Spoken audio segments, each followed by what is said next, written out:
I'm here. Why am I here? Why am I here? I'm here because I was going to do a 3 p.m. live stream. I didn't end up doing that. So, because I wanted to research more on the Cringeshaw story. So I just didn't have it. Just timing didn't work out. So the benefit for you, not for me, for you, is that I get to cover this bullshit tonight. Night 3. It's been all insanity so far. Last night was incredibly boring. I hope tonight isn't as boring as it was last night, but we're gonna find out. But it has been crazy, very, very crazy. So of course I'll be taking your chats throughout. I'm watching the PBS stream. They haven't gone to any content yet. Let me check C-SPAN. Okay, there's ongoing speeches. I guess we'll do C-SPAN. So I'm not even sure who I missed then, because I've been watching PBS. Already missed Marsha Blackburn. All right, who cares? Oh, we already missed Dan Crenshaw. Well, maybe I dodged a bullet there. Let's just go to it. Oh my God, too many chats at once. There we go. So this already happened. So what are they doing now? Believes in seeking peace instead of perpetual conflict. Just over a week ago. Do you guys want to put yourselves through Dan Crenshaw or no? We can just keep going with the live stuff. I mean, the reality is I don't actually care about any of these speakers. So I don't care either way. It's just weird to me that they'd put him before 9 p.m. I'm not sure what they're doing the rest of the time. Winston, go back, rewind. I already discussed. I was going to do a 3 p.m. live stream, but then I wanted to work more on the Cringeshaw story. So I wanted to give that a proper video since it was breaking all the stuff that happened last night. So that's why I didn't do a live stream. But I guess we can, I don't know. Do you guys really care about Cringeshaw? Keep going. I'm not seeing people say they care about Cringeshaw. So I don't know. He already spoke earlier. The choice is clear. This is the most important election of our lifetime. The next 4 years will decide the course of our country for decades to come. I am asking you to stand up and be counted so we never have to look back and recall what it was once like in America when men and women were free. Our families were secure. Well, now I got to change the thumbnail later. Who served the people. Or I could just leave it up, whatever. No, God bless America. Thank you, and good night. Okay, so during a boring part, I'll go like a clip show. during a clip show part, I'll scroll back to Dan Crenshaw's speech, just so we can all cringe together. Which doesn't look that long, like 2 minutes, but we'll keep with the live speeches. Good evening. My name is Tara Myers.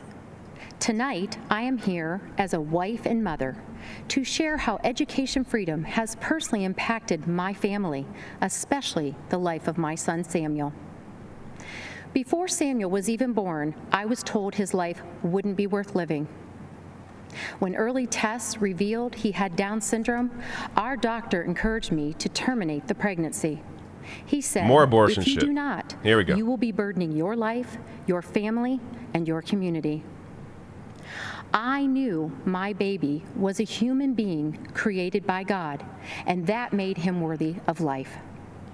I am thankful that President Trump values the life of the unborn. When we went to register Samuel for kindergarten, we were told to just put him where he would be comfortable. Don't stress him out by trying to teach him. When we pushed... Guess what? Nobody forced this lady to have an abortion. She didn't have one. Good for her. That's her choice. What place does this have? What place does her opinion have in other people's lives? None. She made her choice.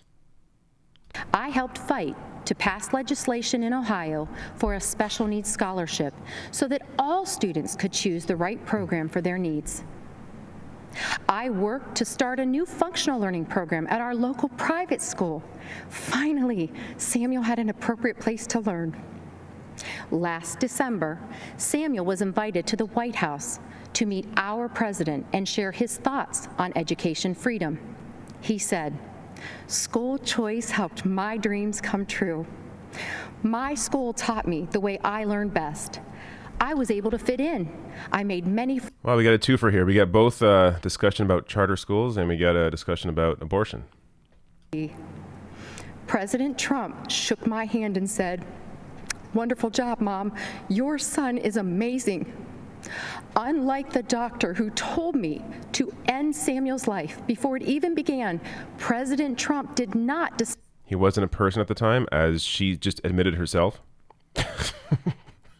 He wasn't telling you to kill your child. President Trump gave Samuel an equal seat at the table.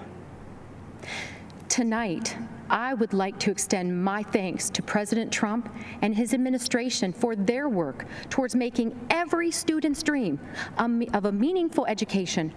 Loon Wolf says, "Thank you, David, for streaming. Love Anna and Emily. I think you mean Emma on TYT, but the chat here is way better, and I appreciate your insight into issues. Haha."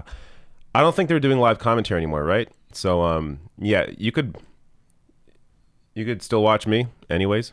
I mean, which you are, but I'm saying people that want to watch TYT later, they can watch me during the stream, and then when it's over, switch over to TYT and see their response to it. Because look, a lot of this, the reality is I'm not going to be able to, as one person, fact check and go through everything, because there is too much bullshit. If you have tuned into any of the other nights, it's a barrage of bullshit. Every sentence or every other sentence, depending on who the speaker is a lie. So I can only pick apart so many statements, but that's why it's good to get a whole range of opinions and responses to this insanity. So I will do my best as a play-by-play. And also, you know, when a speech gets really boring, I tend to tune out, look at the chat. So if I miss anything crazy, you can all tell me through Super Chat or through the regular chat if I can find your or if I see your chat, and we can communicate that way. And some of these clip shows, they have music and stuff. I don't want to be pulled down over copyright music, as I was 3 times last week during the DNC. So I'm going to be very careful with this stuff, though it does seem the RNC is a little... They do less of these. And so I haven't had much of an issue with music, but the first night, there was a few seconds I had to cut out of the stream because of music. But I'm going to still be careful with this stuff. M. Gray says, "Are you Jewish? Why is such an attractive man like you single?" I'm not Jewish, and I'm not single. So there you go. Christian Veneman says, "I thought you weren't torturing yourself again tonight." I was. So I explained at the very beginning of the stream. I wasn't going to torture myself tonight, but that's because I was going to do a 3 p.m. live stream today, which I didn't end up doing because I wanted to do a proper segment on the protests in Kenosha and what happened there. So that took some time for me to research and put that video together. So I couldn't fit in the prep I needed for the live stream. So I ended up doing that video and deciding, since I didn't do a live stream today, that I would do this. And that this is the last night I'm doing it because tomorrow I'm not available to do a live stream. So I definitely will not be doing this tomorrow, but we can enjoy this last night of insanity together and see what the hell goes on. Declaration of Rights for Women, President Trump. We got some music there. I don't know. I don't want to risk it. I don't care enough about this content.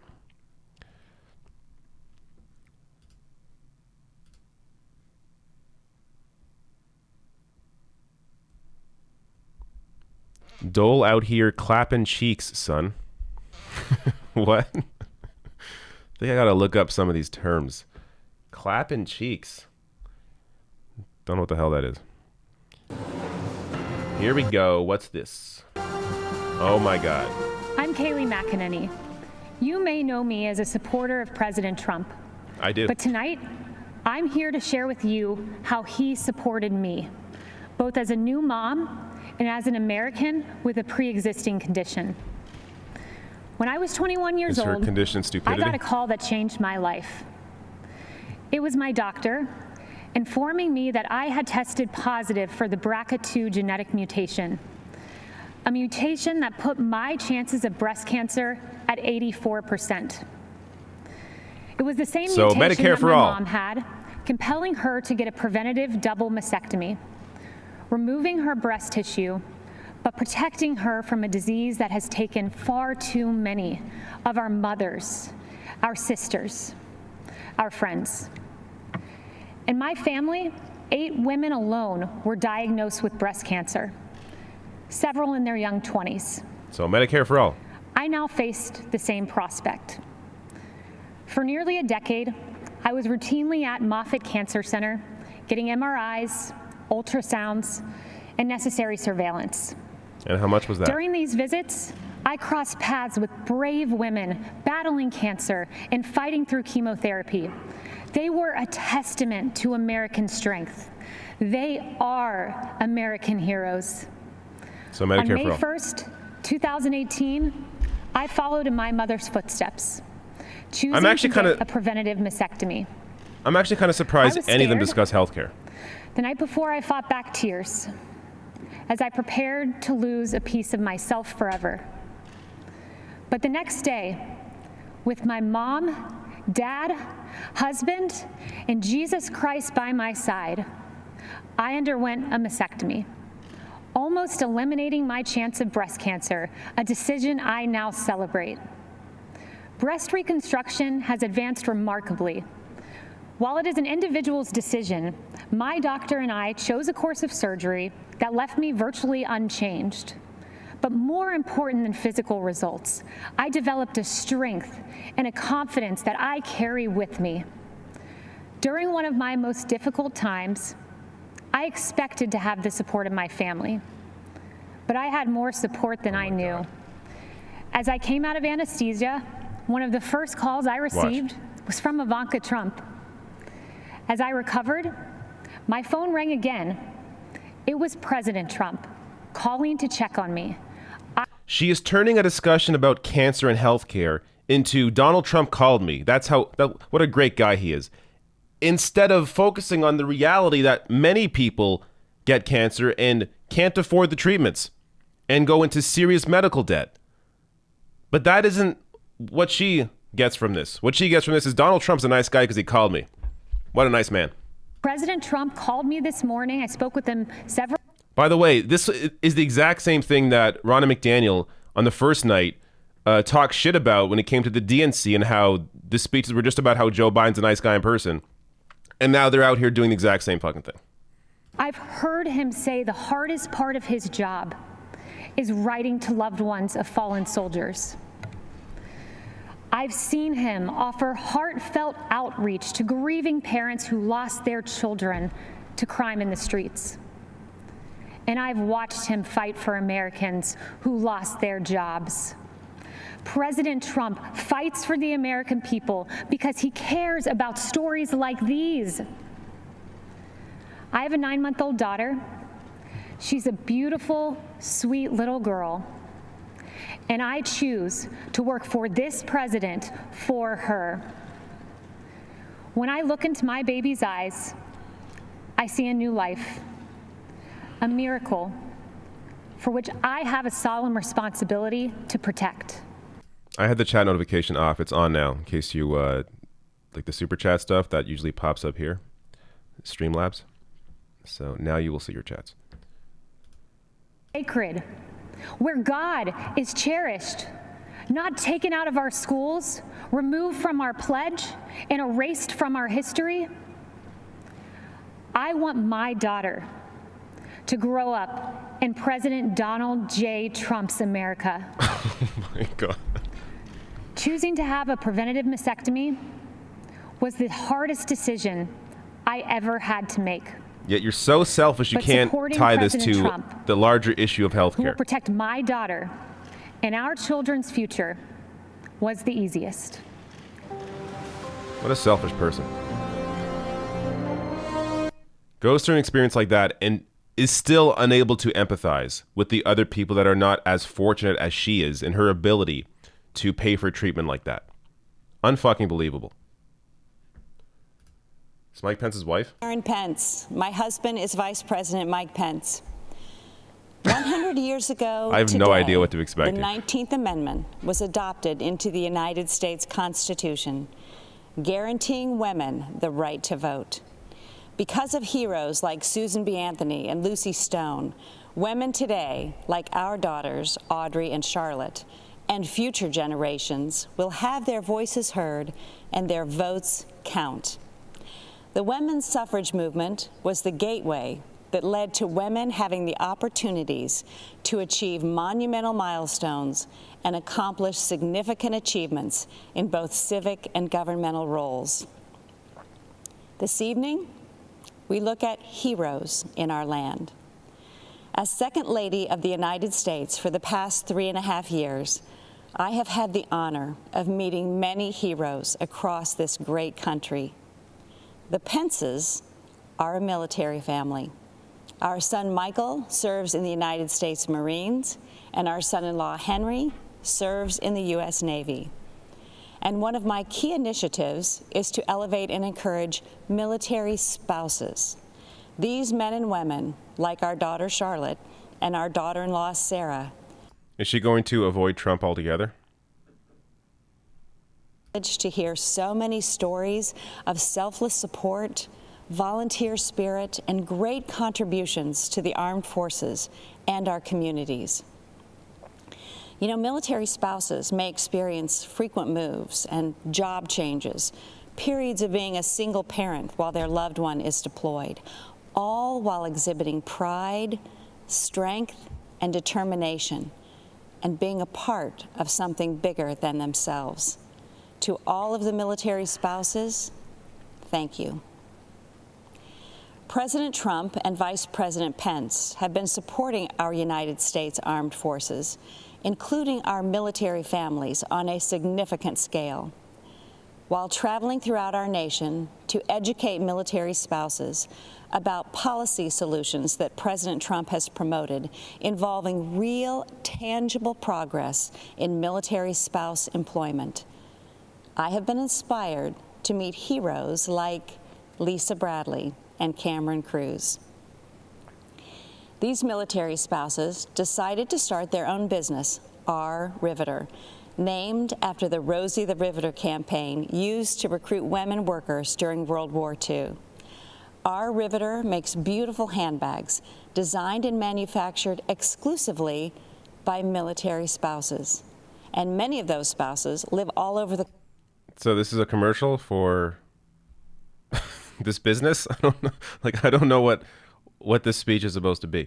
That clearly, look, there's been some speculation that she's all that on board with Trump, as it was obvious. There's video or an audio of Pence being against Donald Trump before he became the vice president. I think it's quite clear what these people actually think of him, but they've enabled him for 4 years and are just as to blame as anybody else is for their continued involvement in this bullshit. And as the Second Lady, I've also been able to bring awareness to a form of therapy for our heroic veterans suffering from PTSD. Art therapy, facilitated by a professional art therapist, is especially effective with post-traumatic stress disorder. Master Gunnery Sergeant Chris Stowe, a Marine veteran I met in Tampa, who deployed for combat in Iraq and Afghanistan, said nothing had helped him deal with the trauma from his service in the Marines until he finally agreed to meet with the art therapist at Walter Reed Medical Center.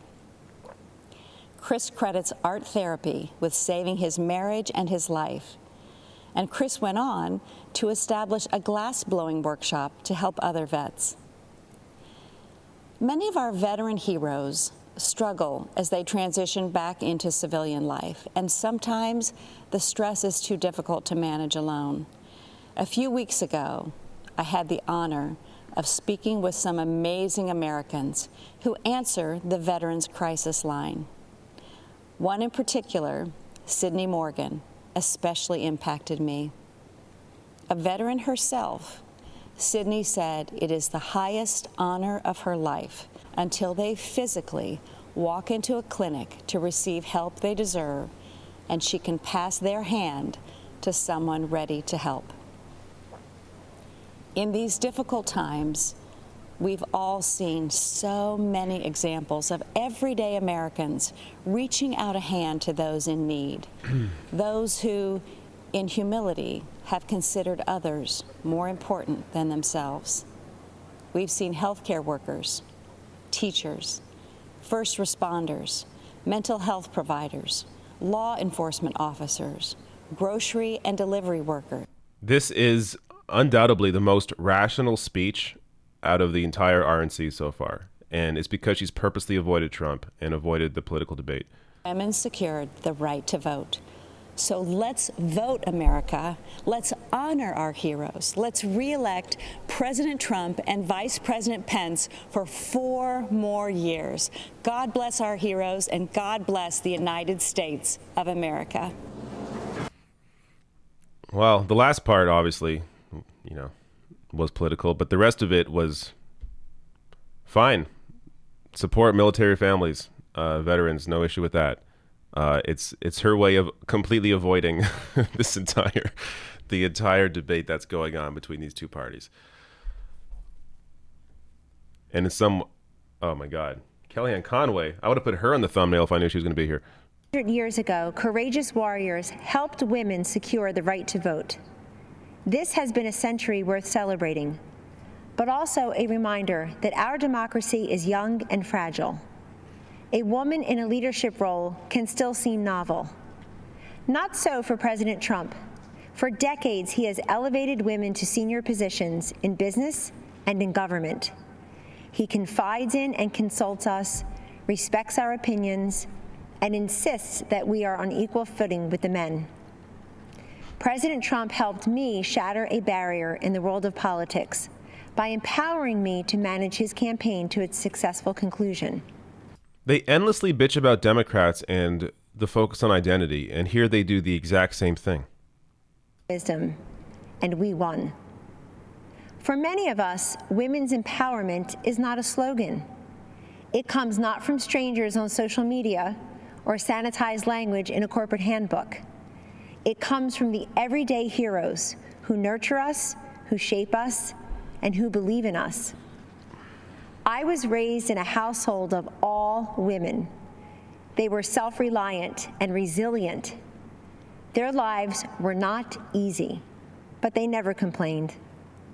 Money was tight, but we had an abundance of what mattered most: family, faith, and freedom. I learned that in America, limited means does not make for limited dreams.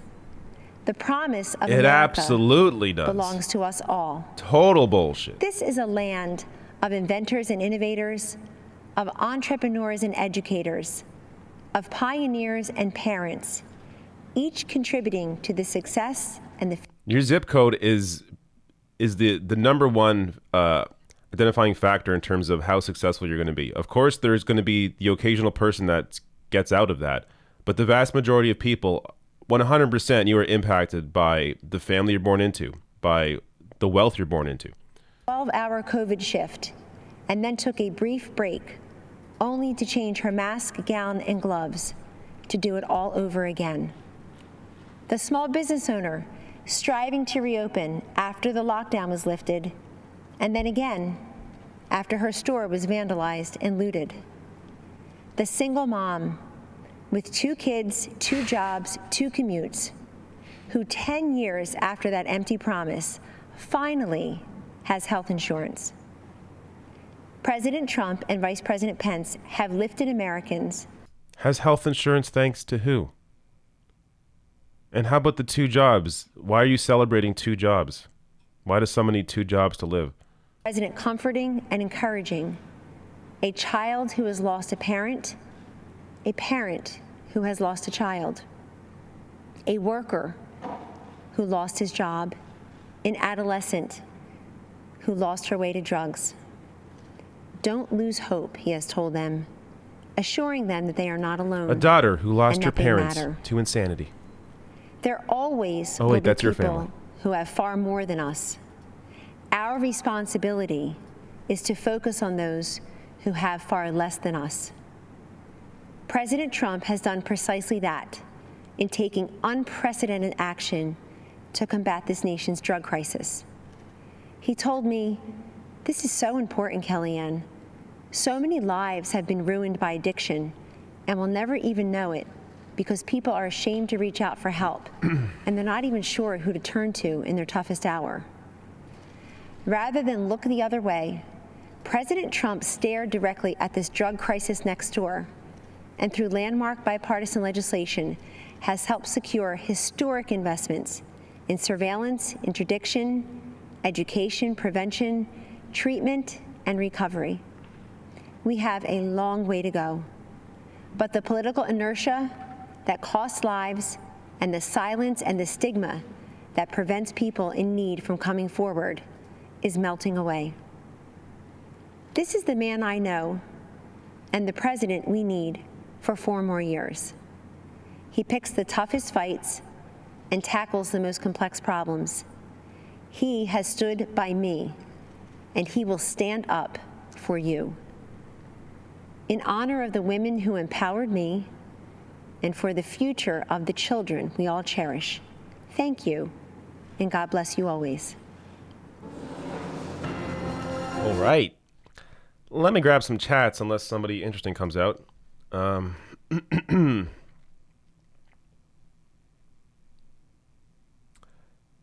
Ten Law Gnome says, thanks for... this looks interesting. Sorry. What is this? Burn, and I belong to the community of the Little Workers of the Sacred Hearts of Jesus and Mary. Last 4th of July, I was honored to be one of the President's guests at his Salute to America celebration. I must confess that I recently prayed while in chapel, begging God to allow me to be a voice and instrument for human life. And now here I am, speaking at the Republican National Convention. I guess you better be careful for what you pray for. My journey to religious life was not a traditional route, if there is such a thing. In 1978, as a medical school student at Georgetown University, I joined the Army to help pay for my tuition and ended up devoting 29 years to the military, serving as a doctor and a surgeon in places like Afghanistan and Egypt's Sinai Peninsula. After much prayer and contemplation, I entered my religious order in 2002, working to serve the poor and the sick in Haiti, Sudan, Kenya, Iraq, and in Washington, D.C. Humility is at the foundation. I think every location she mentioned, a lot of the destruction and poverty was caused by the U.S. My experience working for those fleeing war-torn and impoverished countries all around the world. Those refugees all share a common experience. They have been all marginalized, viewed as insignificant, powerless and voiceless. And while we tend to think of the marginalized as living beyond our borders, the truth is the largest marginalized group in the world can be found here in the United States. They are the unborn. As Christians, we first met Jesus as a stirring embryo in the womb of an unwed mother. Oh my God. And saw him born 9 months. I believe there's at least two points in the Bible where they mention abortion and that it's okay. In fact, let me find it while she's talking here. Christ, we are called to stand up for life against the politically correct or fashionable of today. We must fight against a legislative agenda that supports and even celebrates destroying life in the womb. Keep in mind, the laws we create define how we see our humanity. And we must ask ourselves, what are we saying when we go into a womb and snuff out an innocent, powerless, voiceless life? As a physician, I can say without hesitation, life begins at conception. While what I have to say may be difficult for some to hear, I am saying it because I'm not just pro-life, I'm pro-eternal life, and I want all of us to end up in heaven together someday. Which brings me to why I'm here today. Donald Trump is the most pro-life president that this nation has ever had. Right here, the bitter water. So a husband suspected her of adultery, his wife of adultery, and ordered her to take the bitter water to get rid of the unborn child. And this is discussed in the Bible, and I believe there's other references as well in it, or about it. Life community. Moreover, he has a nationwide of religious standing behind him. You'll find us here with our weapon of choice, the rosary. So thank you, Mr. President. This is the thing with the Bible and any religious text. You can use it however you want. Much of what's said in there has multiple sides to multiple stories. So you can use religion as a way to hurt people, or you can use religion as a way to bring peace. But it's all in the interpretation. But clearly, fucking abortion is mentioned in the goddamn Bible. Like, all these people are, even a goddamn nun. Yes, a goddamn nun. Even a nun is susceptible to that bullshit. Which of course they are, because there's a certain, way that religion has impacted culture and how culture has taken certain verses, certain phrases, and used that as the basis for their interpretation of the text. But if you look at other parts of the Bible, you can take it a different way and say, actually, no, the Bible says abortion's good. Nothing special. I live by those principles of hard work and responsibility my whole life. I don't know what's going on. Let me grab some chats here. 10 lawn gnomes, as I was saying, says thanks for the hard work and keeping your cool even during the hard stories like the video this afternoon. Also, your sarcasm and soundboard are the only way to make these two conventions tolerable. Yeah, I keep forgetting about the soundboard. I need to put more sounds on it. I really only got a couple things to work with, but yes, thank you, lawn gnomes. Mikey Kingston says, did 6ix9ine disrespect the street code? Baba Booey. Miranda Juvan says, Jesus be like, whoa, lady, leave me out of this. Trump and his people are not our department. Y'all are not putting this on us. Balthazar says they call him the Law and Order president, but I hate to break it to them. Law and Order ran from 1990 to 2010. He cannot be that. I loved Law and Order, the classic Law and Orders. When Netflix was in its early days in streaming, Law and Order, the entire series, used to be on Netflix and in high def. You could watch early 1990s, the earliest out, the first season in HD, because I believe it was shot on film. It looked amazing. And now you can't find it anywhere. If anybody can tell me where to find Law and Order, I will love you forever, and I will I don't know, I'll follow you on Twitter or something. I'll do something to give you some credit here, because I cannot find it. I'm trying to find Law and Order in high def, the early seasons, like the early 90s seasons. I want to see early 90s New York in high def. It's nowhere to be found. It was a great series. I grew up watching that, so it's It's kind of embedded in my brain. I bet if you never watched it and go back and watch it, it seems ridiculous now, which it probably is. But the nostalgia is too thick, and I enjoy that show too much. Balthazar follows up saying the most useful piece of information Karen Pence could ever provide us is, or could ever provide is, why her husband can't meet with women without her present. Yeah, I forgot all about that. Pence is not allowed to have any dinners or any business meetings or anything with an opposite member of or a member of the opposite sex. Probably because, I don't know, it's probably his issue.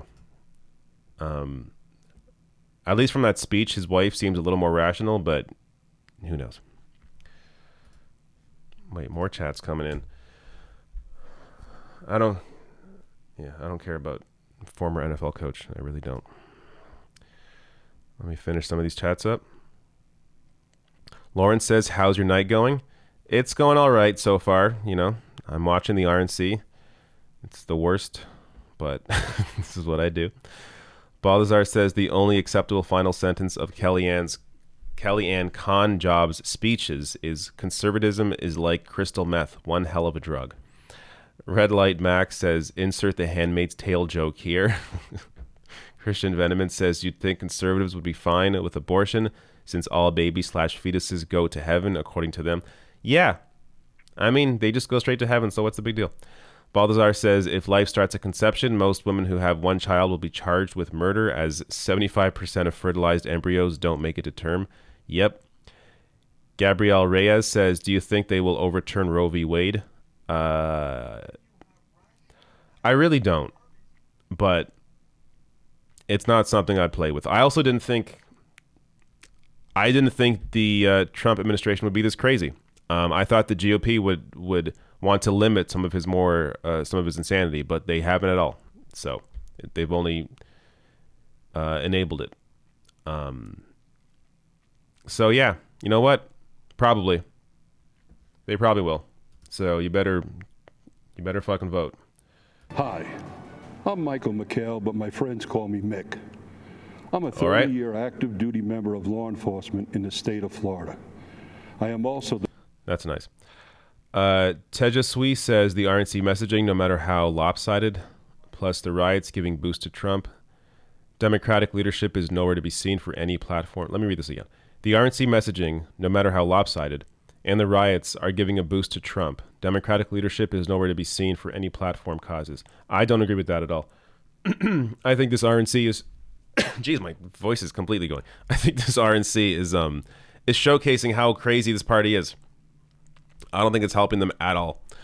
And riots. There's protests over a man who was shot in the back 7 times by a cop. So fuck off with your riots. Responders and their families. Law enforcement officers across the nation take an oath to run towards danger when everyone else is running away. They do so willingly to protect our families and communities. I'm proud that the overwhelming majority of American police officers are the best of the best and put their lives on the line without hesitation. And good officers need to know their elected leaders and the department brass have their back. I wish I didn't take the laugh track off my soundboard because I'd be using it a lot. In cities like Portland, Minneapolis, Chicago, and New York make the conscious decision not to support law enforcement. Shootings, murders, looting, and rioting occur unabated. The violence and bloodshed we are seeing in these and other cities isn't happening by chance. It's the direct result of refusing to allow law enforcement to protect our communities. Joe Biden has turned his candidacy over to the far left anti-law enforcement radicals. And as a senator, Kamala Harris pushed to further restrict police, cut their training, and make our American communities and streets even more dangerous than they already are. Conversely, President Trump supports the creation of a national standard for training on de-escalation and communication to give officers more tools to resolve conflict without violence. The differences between Trump, Pence, and Biden-Harris are crystal clear. Your choices are the most pro-law enforcement president we've ever had, or the most radical anti-police ticket in history. We invite those who value the former safety of top their cop family and loved ones and the guy that to wrote the join crime bill. Hundreds of thousands What of the members fuck of the world National Association are you of living Police in? Organizations and support the re-election of President Donald J. Trump. Thank you, and God bless America. Get your square head off my goddamn screen. Let's go to something else. Did I hear some chats? I think I did. Who are you? Congresswoman Elise Stefanik, and I am honored to represent New York's 21st Congressional District, the cradle of the American Revolution. It's where almost 250 years ago, brave patriots fought in the battles of Saratoga to turn the tide of the Revolutionary War. It's where 40 years ago in Lake Placid, a team of amateur hockey players out-hustled, out-skated, and defeated the Soviet Union, stunning the... Noel Gonzalez says, I swear on everything I love, I was thinking about how to get those old Law & Order SVU episodes today. They're on Amazon Prime. Or Amazon video streaming service. At least they are in Canada. But I'm not that big into SVU. I'm more into the original series. Ike Fan says Law and Order on television, low quality, probably TV only. Ion TV? Or are you saying it's on TV? I'm not sure what Ion television is. But yeah, it's nowhere to be found. You can't find it. They're not streaming it. Laura Nicole, thank you for the super sticker. Ken Clive says the RNC has to use actual football as a political football. Yes, they do. Yeah, they've had several former football stars here. Ike Fan says, is that... Okay, I'm trying to figure out... Never mind. Ike Fan says, asked my mom, Law & Order is on Peacock stream service. I don't think we have that in Canada. I gotta look that up. I would be shocked though if it was in high def the way they had it on Netflix back in the day. But because I've looked everywhere for it, I don't think it's out anywhere. But let me check that.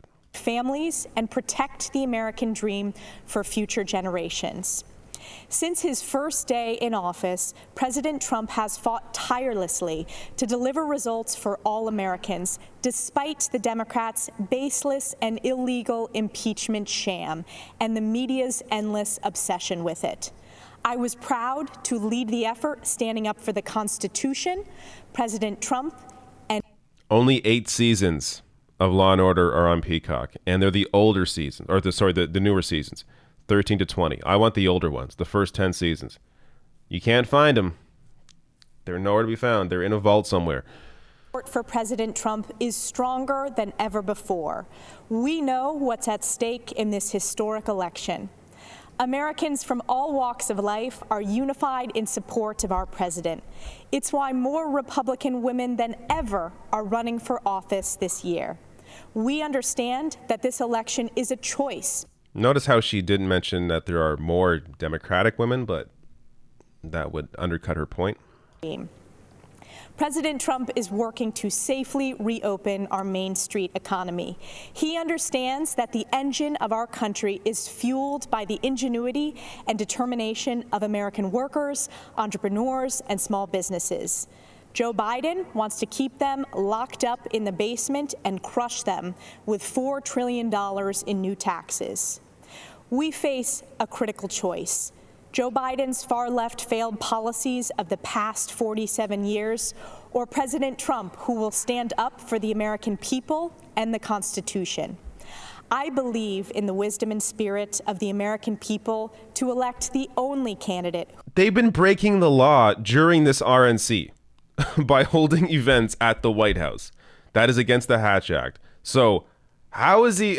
The man that's going to hold up the Constitution and follow the law. The law and order president, when he's breaking the laws himself. Jesus, all these people full of shit.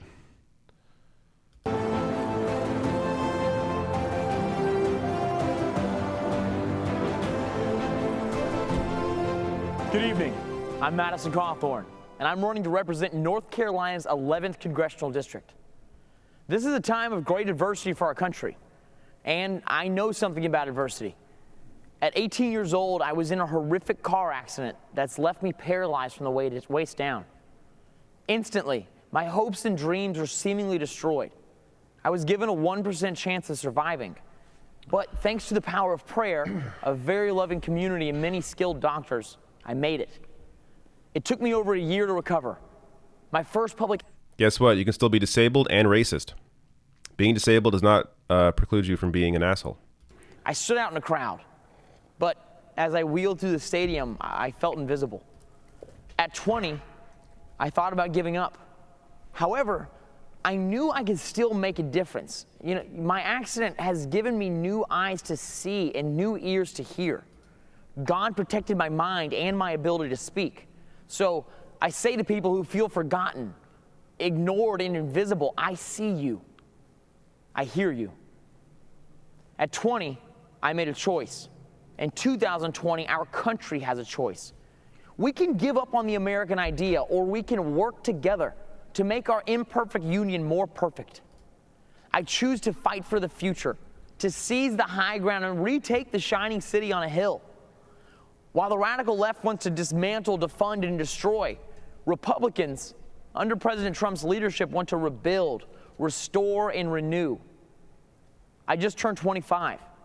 When I'm elected this November, I'll be the youngest member of Congress in over 200 years.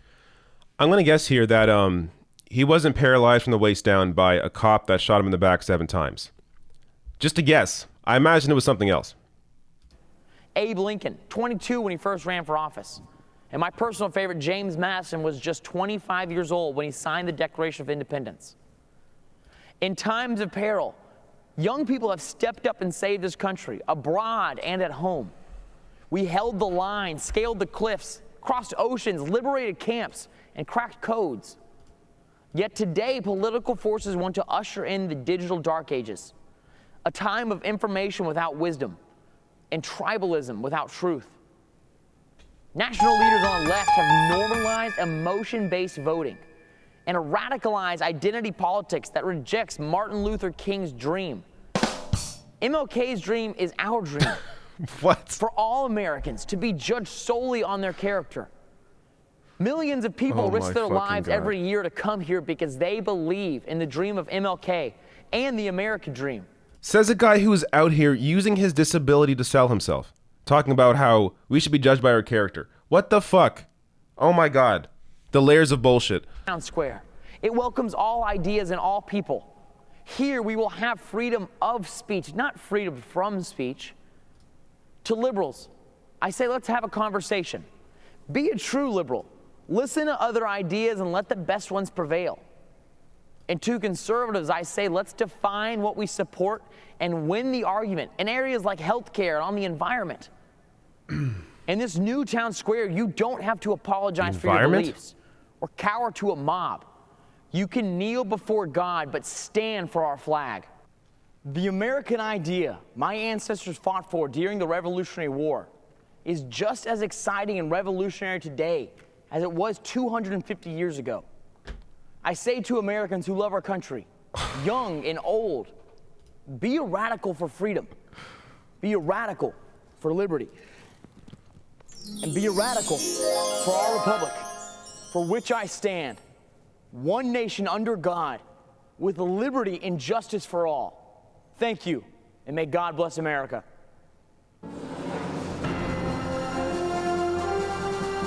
Well, I hope that cop's in jail for shooting in the back. Oh, wait, sorry, it was a car crash? Oh, okay, never mind. Yeah, that's what I thought.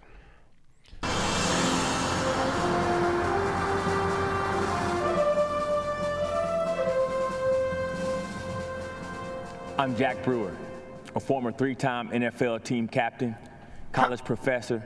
How many NFL players do they have showing up to this convention? What the fuck?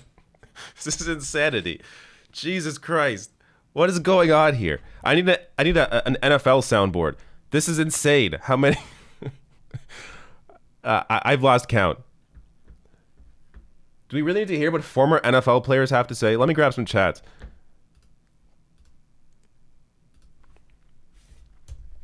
This is also, by the way, it appears former NFL players and coaches appears to be where they're getting most of their diversity from. Laughable.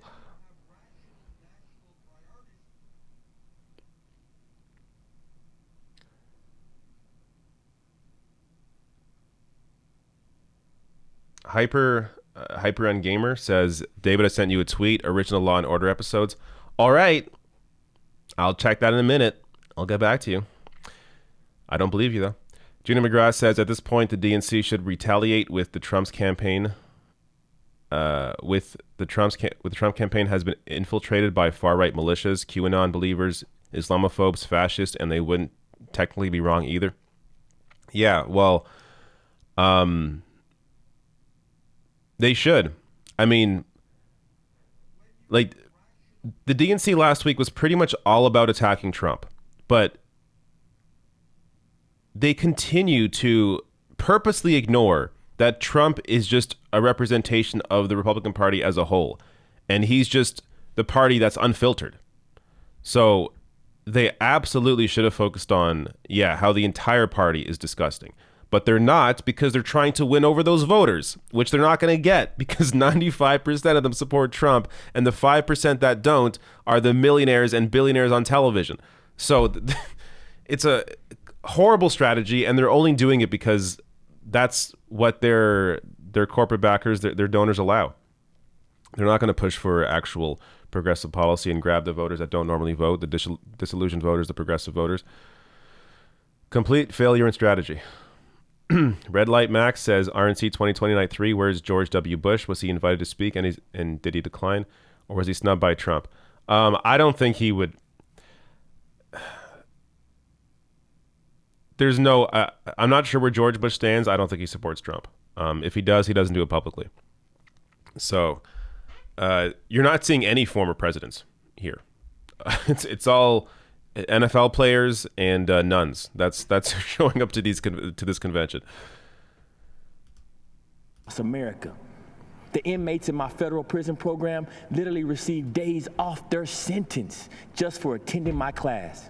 And that's thanks to President Donald Trump and his First Step Act. President Trump cared about these Americans and their families, even when so many others had left them behind and had written them off. I'm forever grateful for President Trump for that. He endures relentless attacks, and so do many of us, like myself, who support him. But my mama always told me, when the Lord starts blessing, the devil starts messing. This convention marks a time to celebrate our history. Republicans are the party that freed the slaves and the party that put the first black men and women in Congress. It's the party of Frederick Douglass and Abraham Lincoln. And now, Tim Scott and Donald Trump. Our president has made incredible strides to end mass incarceration and give unprecedented opportunities for black in America to rise. America, let this election be a call for all God's people who are called by his name to humble ourselves and pray together and to seek his face and to turn from our wicked ways. Then he will hear us from heaven and he will forgive our sins and he will heal our land. Amen. And God bless America. Man, the brainwashing. Like, a lot of these people are full of shit. Some of them are true believers. That appears to be a true believer. A sad, brainwashed man.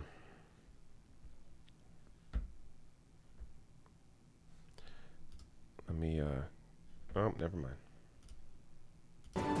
My name is Chen Guangcheng. Standing up to tyranny is not easy, I know.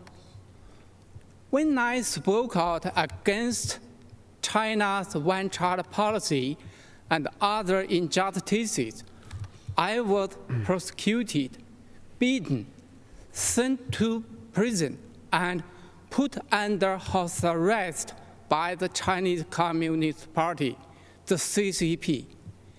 In April 2012, I escaped and was given shelter in the American Embassy in Beijing. I'm forever grateful to the American people for welcoming me and my family to the United States, where we are now free. The CCP is an enemy of humanity. It is terrorizing its own people, and it is threatening the well-being of the world. In China, expressing beliefs or ideas not approved by the CCP, religion, democracy, human rights can lead to prison. The nation lives under mass surveillance and censorship. The U.S. must use its values. Yeah, definitely no mass surveillance or censorship in the U.S. None of it.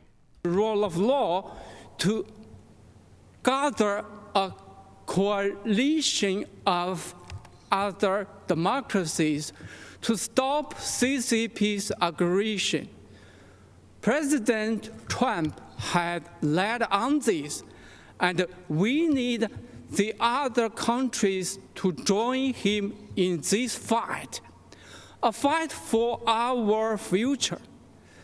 Standing up to fight and the idea that Donald Trump cares at all about human rights around the world, I don't know if there's something that makes me laugh harder than the idea that Trump gives a shit about anybody but himself.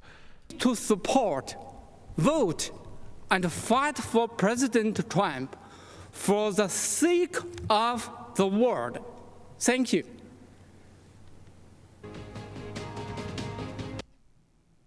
I don't know how this is a Republican thing. This is a human rights thing that the Republican Party has never shown any desire to give a shit about human rights. Jesus Christ. Hampton Beach, New York. I've seen amazing Americans in action, raised in a law enforcement family, deployed to Iraq as... All right, I feel like if yours is pre-recorded and not on that stage, then I care less about what you're saying. Let me grab some chats here.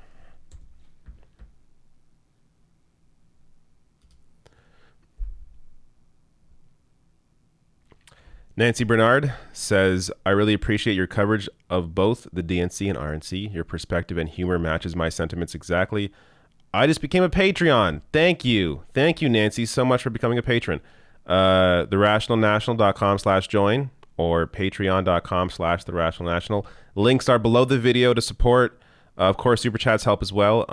And Nancy as well gave a very generous super chat. Thank you. Dazerna21 says, like, what I don't get about this convention is that they talk about the same things every single day. Yeah, that's what they're doing. Yes. I mean, to be fair, the DNC kind of did that as well. A lot of focus on Biden being a nice guy. He was nice to me once. I met him in an elevator. He was a nice guy. Like that doesn't, how you interact with people on a personal level does not mean you're going to be a good politician. You can see from Biden's record. But anyways, yeah, there is a lot of the same messaging every single day in this convention. Anthony Robinson says, search in brackets name of show Reddit to find streams. Probably shouldn't have read that out loud. But I think they started to clamp down on some of that stuff. That's my understanding. Ray says the fact revisionist reactionaries are in the Republican Party in the United States of America is unreal. They are appealing to anti-communist rhetoric and pandering to black people with revisionism. To 1.2 million masks, gowns, and more. The president sent thousands of ventilators to New York. He deployed the USS Comfort. And by the way, I don't want no, like, any streams that are not official streams their quality's never good. I want high def. I want film quality, high def, early Law and Order, 1990, first season, first 10 seasons. That's what I want. That's what used to exist on old Netflix before they was taken off. That's what I want. But it doesn't exist because there is no money to be made, I guess, in purchasing in any streaming platform, purchasing all the seasons or I guess licensing them to use on their platforms. But I'm telling you, there's an audience there. They just don't know it. Brave. And we are the land of opportunity because we have a president who wants to empower the best of who we are to be the best of what we can be. There's never been a nation greater than ours. Never a people more resilient than ours. And never a future for America more promising than ours right now. Oh, so promising. Keeping It's America looking great. Is up to How many dead now? 180,000? So promising. Things are looking up. Taking that music off. That sounds official. Yeah, can't stream any copyright music. They'll take me down. Little breather here. Let me check the normie chat.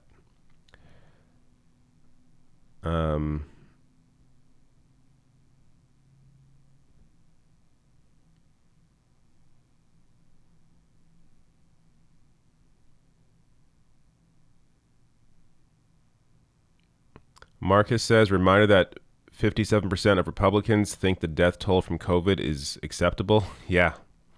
Yep, recent polling on that, and they're perfectly fine with it.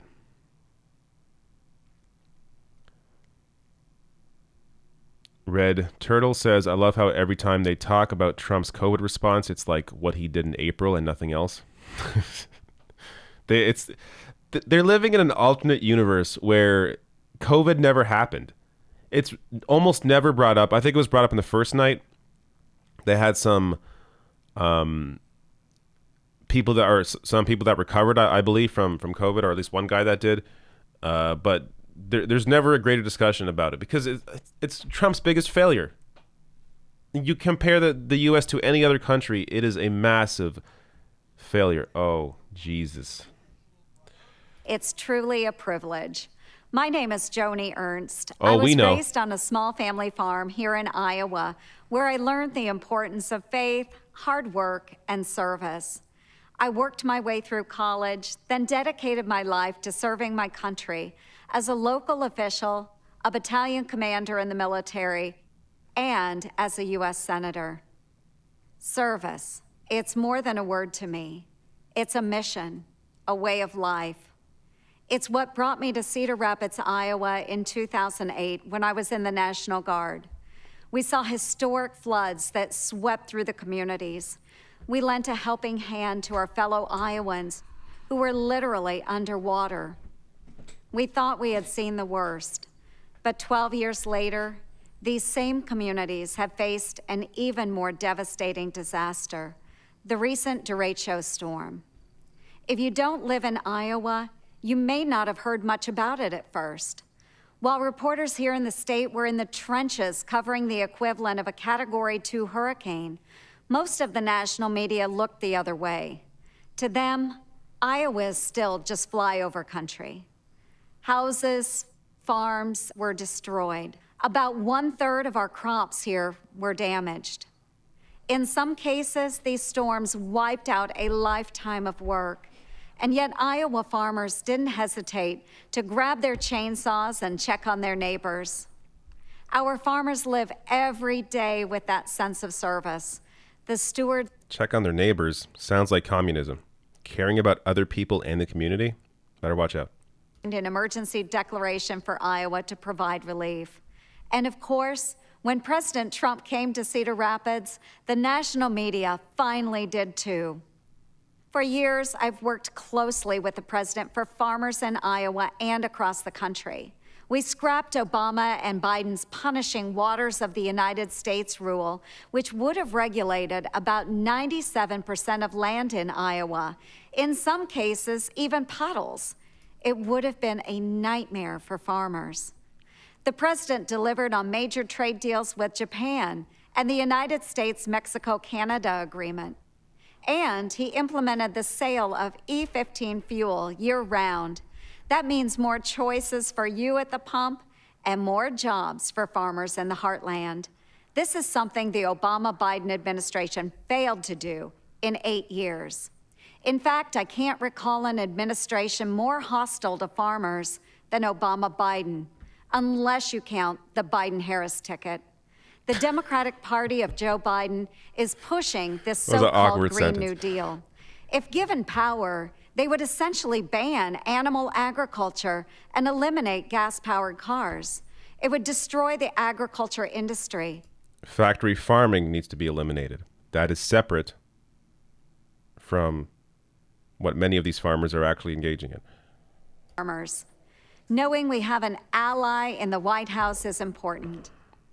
Folks, this election is a choice between two very different paths: freedom, prosperity, and economic growth under a Trump-Pence administration, or the Biden-Harris path, paved by liberal coastal elites and radical environmentalists.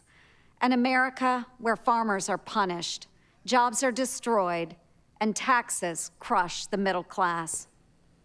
That is our choice, and it's a clear one. Thank you, and God bless.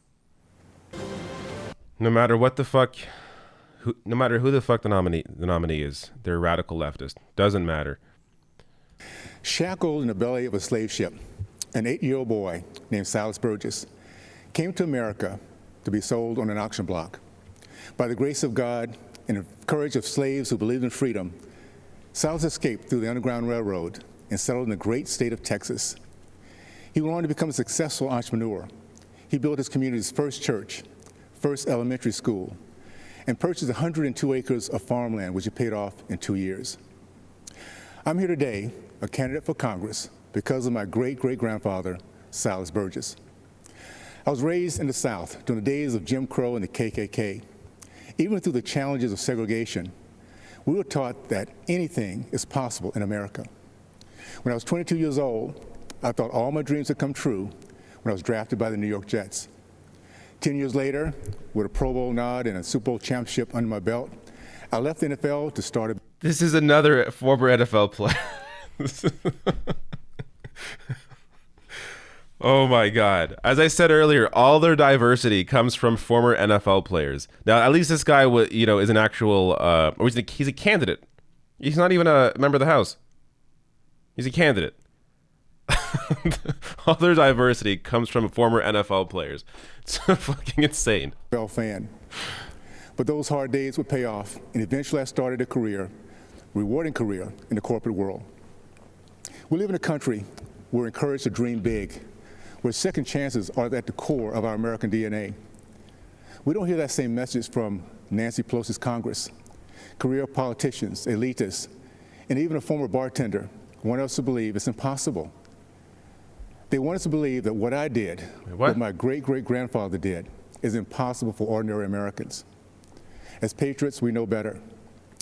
This November, we stand at a crossroad. Mobs torch our cities while popular members of Congress promote the same socialism that my father fought against in World War II. We have a Democratic candidate for president who says that I'm not black if I don't vote for him. Now more than ever, we need leaders. Oh yeah, we all know. World War II was about fighting Medicare for all. God damn those Germans and their Medicare for all. Gotta kill that Medicare for all. Supported by the radical left. This November, it's fucking we have crazy an opportunity people. to reject the mob mentality and once again be the America that my great-great-grandfather believed in. During the Trump administration, business ownership among blacks, Hispanics, and females have reached all-time highs. Those same groups enjoyed record low unemployment and unprecedented prosperity, and we're just getting started. I'm running for Congress because we don't need more career politicians.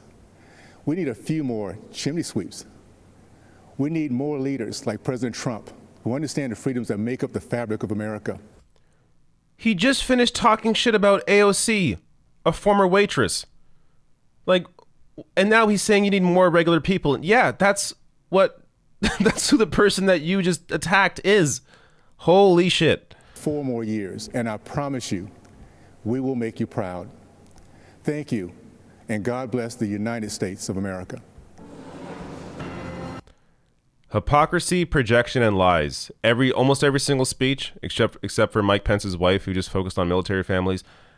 Every other speech has been hypocrisy, projection, and lies. That's the formula for a conservative speech. Holy shit. Let me grab some more chats here.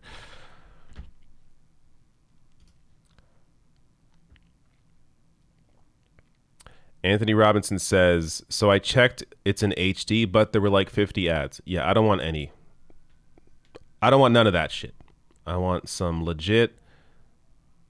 Basically, I want you to petition whoever owns the Law and Order license to get the show onto Netflix, onto Disney Plus. Can you imagine Disney Plus? Onto something, some official place where I can watch it in high def streaming, like I used to be able to. Ken Clive says, all these people talk like evangelists, and they happen to be cons. Give me youth group flashbacks. Oh, Jesus. I'm sorry for your experience in those youth groups. Can only imagine. Antonio Lewis, thank you for your generous super chat. Alhambre Sinombre says, hey Dave, seeing how OnlyFans is becoming more mainstream, when are you going to open an account? In your dreams. That's where. Good evening, America. I'm Lara Trump, daughter of Bob and Linda Unaska, sister to Kyle, mother to Luke and Carolina, and the daughter-in-law of our 45th president, Donald J. Trump. Notice how she never actually mentioned her husband's name. Anybody would be embarrassed to be married to him. My parents were small business owners and worked hard to make sure that my brother and I had everything we needed, but not everything we wanted. My parents raised me to believe that in America, I could achieve anything with hard work and determination, that the opportunities available to me were limited only by the size of my ambition. So I married a Trump and everything became awesome for me. Those very dreams are what led me to New York City. I'd heard the adage, if I can make it there, I can make it anywhere, and I intended to do just that. Never in a million years did I think that I would be on this stage tonight, and I certainly never thought that I'd end up with the last name Trump. My 7th grade English teacher, Mrs. B, used to tell us, believe none of what you hear, half of what you read, and only what you're there to witness firsthand. The meaning of those words never fully weighed on me until I met my husband and the Trump family. Any preconceived notion I had of this family disappeared immediately. They were warm and caring, they were hard workers, and they were down to earth. They reminded me of my own family. They made me feel like I was home. Walking the halls of the Trump Organization, I saw the same family environment. I also saw the countless women executives who thrived there year after year. Gender didn't matter. What mattered was the ability to get the... They have discussed identity more than the Democratic Party did last week, and I'm not even joking. They talk it up every single time. Every single time. They've done it every day.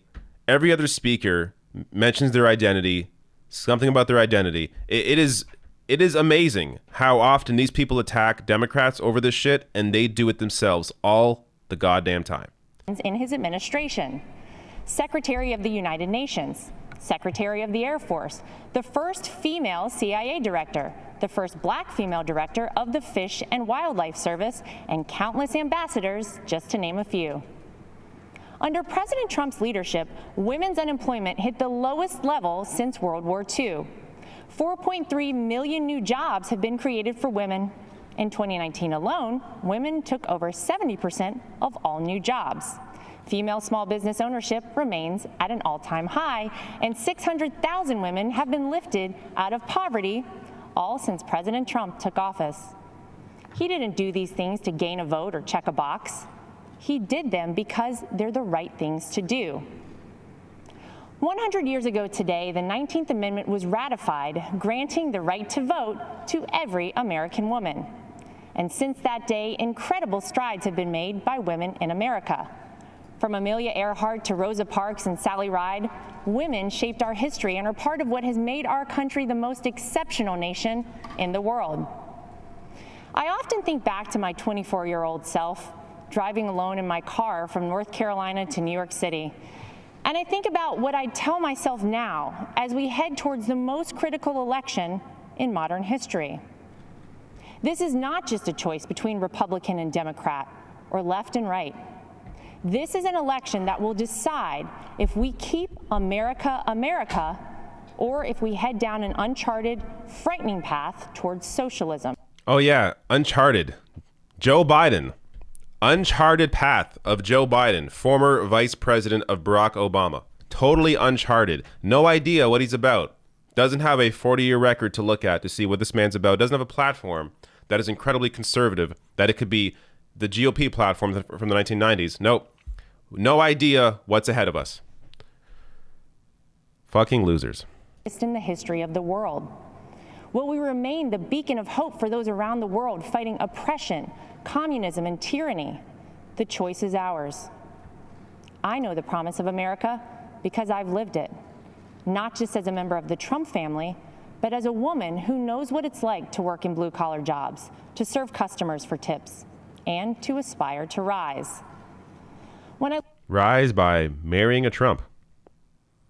Other people like AOC run for Congress, get involved in the community, help people. You, different path. Politicians cede control of our great American cities to violent mobs. Defund the police is the rallying cry for the new radical Democrat Party. Joe Biden will not do what it takes to maintain order, to keep our children safe in our neighborhoods and in their schools, to restore our American way of life. We cannot dare to dream our biggest dreams for ourselves or for our children while consumed by worry about the safety of our families. President Trump is the law and order president, from our borders to our backyards. President Trump will keep America safe. President Trump will keep America prosperous. President Trump will keep America America. If you're watching tonight and wrestling with your vote on November 3rd, I implore you, tune out the distorted news and biased commentary and hear it straight from someone who knows. I wasn't born a Trump. I'm from the South. I was raised a Carolina girl. I went to public schools and worked my way through a state university. Mrs. B from my 7th grade English class was right. What I learned about our president is different than what you might have heard. I learned that he's a good man, that he loves his family, that he didn't need this job, that no one on earth works harder for the American people. But he ran for it for publicity, then he won. That's what happened. He loves. He is a person of conviction. He is a fighter and will never stop fighting for America. He will uphold our values. He will preserve our families. Let's completely ignore COVID, completely ignore all the deaths, completely ignore his failure, completely ignore all of it. Be perfect until opportunity is equal for all, including and especially for women. Our 40th president, Ronald Reagan, said it best. The dreams of people may differ, but every... You know, they're so focused on identity here. Why isn't she supporting Kamala Harris? She's talking up how important it is to have, people like her in positions of power. Well, here you go. Kamala Harris. What's the problem then? Like, they've been so focused on identity, you'd think they would support a Kamala Harris Biden ticket. Country, and thank you for continuing to fight every day for America. May God bless and protect the Gulf states in the path of the hurricane. May God bless our troops, and may God continue to bless this incredible country. Yeah, prayers are all you fucking got, because you ain't got no fucking policy to help anybody. Garbage. All of them. Oh, it's one after another. My name is Sam Vigil. There is a hole in my heart since my beloved Jackie was taken from me. This is her story. there were two things that Jackie loved to do every day. One was to go to the gym and tweet out Bible verses and prayers to her. Oh, Jesus Christ. Let's read some chats here. Miranda Juvon says, I wish Biden/Harris would actually come out to support of Medicare for all, defund the police, any of the policies these pundits claim they are running on. Yeah, of course. They're attaching all this shit to a ticket that doesn't support any of it. Andrew Dwyer says, Morgan Freeman, little did he know, I guess this is a Morgan Freeman voice, little did he know that America didn't give second chances to many. In fact, it didn't even give first chances. Okay. Juna McGrath says, Democrats attract Hollywood elites. Republicans can only attract former third string, never played a game, never heard of NFL players. Literal Lil. As someone who does not watch football at all, as there is no Canadian team in the NFL, I don't know any of these players. So maybe you're right, maybe you're wrong. I don't know. But it does seem like they have a lot of NFL players that I definitely never heard of. You know, I know like two NFL players, but the rest I have no idea. Literal Ills says last speaker referred to Biden as status quo, and this lady says he's a socialist. How is he both? Yeah, this is something I talked about last night as well, and the night before. This is what they do. They do scattershot. They say everything at once. They'll call Biden, status quo. Discuss how he was the architect of the crime bill, but then they'll also say he's socialist and he's a Castro, Fidel Castro, basically. Like this, they do everything at once. They do it for everything. If you go, not that you should, but if you watch yesterday's stream, I point that out a number of times when they do that. Like with the speeches on war. Rand Paul was out earlier discussing how, Trump is anti-war, which is hilarious. He's not anti-war. He increased troops in Afghanistan, then cut troops to make it seem like he was getting troops out of there, when in reality, the levels are at the same that they were before he put troops in. But anyways, so Rand Paul discussing that, how Trump's anti-war, and then Eric Trump comes out later discussing how Trump dropped the mother of all bombs, other countries fear us. It's just like they do both at the same time. So that any dumb person listening, they're going to hear what they want to hear, and they're going to find something to like. But if you are somebody who's, slightly objective and aware of reality, then you can pinpoint the lies and know exactly who Trump actually is. Simple act of sitting at a lunch counter could lead to physical harm, jail time, or worse. I know from personal experience. Walking into Woolworth department store on February 2nd, 1960, I knew it was unlike any day I'd experienced before. My friends had been denied service the day before because of the color of their skin. We knew it wasn't right. But when we went back the next day, I didn't know whether I was going to come out in a vertical or prone position, in handcuffs or on a stretcher, or even in a body bag. By sitting down to order a cup of coffee, we challenged injustice. Only 10:16. Jesus Christ. We knew it was necessary, but we didn't know what would happen. We faced down the KKK. We were cursed at and called all kinds of names. They threatened to kill us, and some of us were arrested, but it was worth it. Our actions inspired similar protests throughout the South against. Does he realize who white supremacists are supporting? Closer to true equality for all. That's what actual peaceful protest can accomplish. America isn't perfect. We're always improving. But the great thing about this country is that it's not where you come from, it's where you're going. I was born on what some would call the wrong side of the tracks. I don't even have a birth certificate. I never attended an integrated school, and am the only one out of my immediate family who graduated from college, an HBCU. I'm a military veteran and a civil rights activist. And you know what else? I'm a Republican, and I support Donald Trump. If that sounds strange, this poor man, you don't know your history. It was the Republican Party that passed the 13th Amendment in slavery. It was a Republican. Yeah, that party's different. The party's not the same party. Holy shit. That passed the 15th Amendment, giving black men the right to vote. The party's Freedom not the of same thought fucking is a party. Powerful thing. There are Americans, voters all over the country, who media is trying to convince to conform to the same old Democratic talking points. Oh my God. You know what that'll get you? Yeah, 98% of black people are wrong, are supporting the wrong party. And you're correct. Well, to that, I say, if you do vote for Biden, you don't know history. Donald Trump is not a politician. He's a leader. Politicians are a dime a dozen. Leaders are priceless. The record funding Trump gave HBCUs is priceless too. So are the record number of jobs he created for the black community and the investment he drove into our neighborhoods with tax incentives and opportunity zones. And so are the lives he restored by passing criminal justice reform, where 91% of the inmates released are black. These achievements demonstrate that Donald Trump truly cares about black lives. His policies show his heart. He has done more for black Americans in 4 years than Joe Biden has done in 50.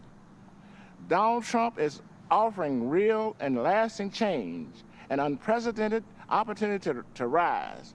Well, to be fair, I mean, you can't. Joe Biden doesn't have a great record. But the difference is Trump is clearly overtly racist and has had a clear impact on the increase in hate crimes, massive increase in hate crimes over the past 4 years under Trump. To completely ignore that and understand that Trump is on the side of the white supremacist would be to completely just close your eyes and shut your ears and not know what the fuck is going on in the world right now.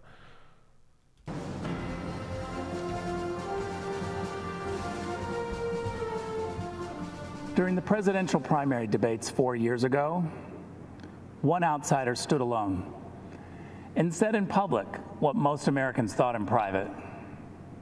It was 14 years after the start of the war in Afghanistan and 12 years after the invasion of Iraq, where thousands of American troops had died and trillions in taxpayer dollars had been spent. And yet no candidate could bring themselves to admit that something had gone badly wrong with American foreign policy. That the American voter, the American soldier, and the American taxpayer had all been let down. Except for one, Donald Trump. He called America's endless wars what they were, a disaster. The media was shocked because Donald Trump was running as a Republican. And yet he said out loud what we all knew, that American foreign policy was failing to make Americans safer. After the end of the Cold War, Democrats and Republicans in Washington bought into the illusion that the whole world would start to resemble America. And so they started to pursue unlimited globalization. They welcomed China into the World Trade Organization. They engaged in nation building in Afghanistan and tried to export democracy to Iraq. They signed a nuclear deal with Iran and a global climate agreement in Paris. But they didn't ground any of it in the interests of the average American.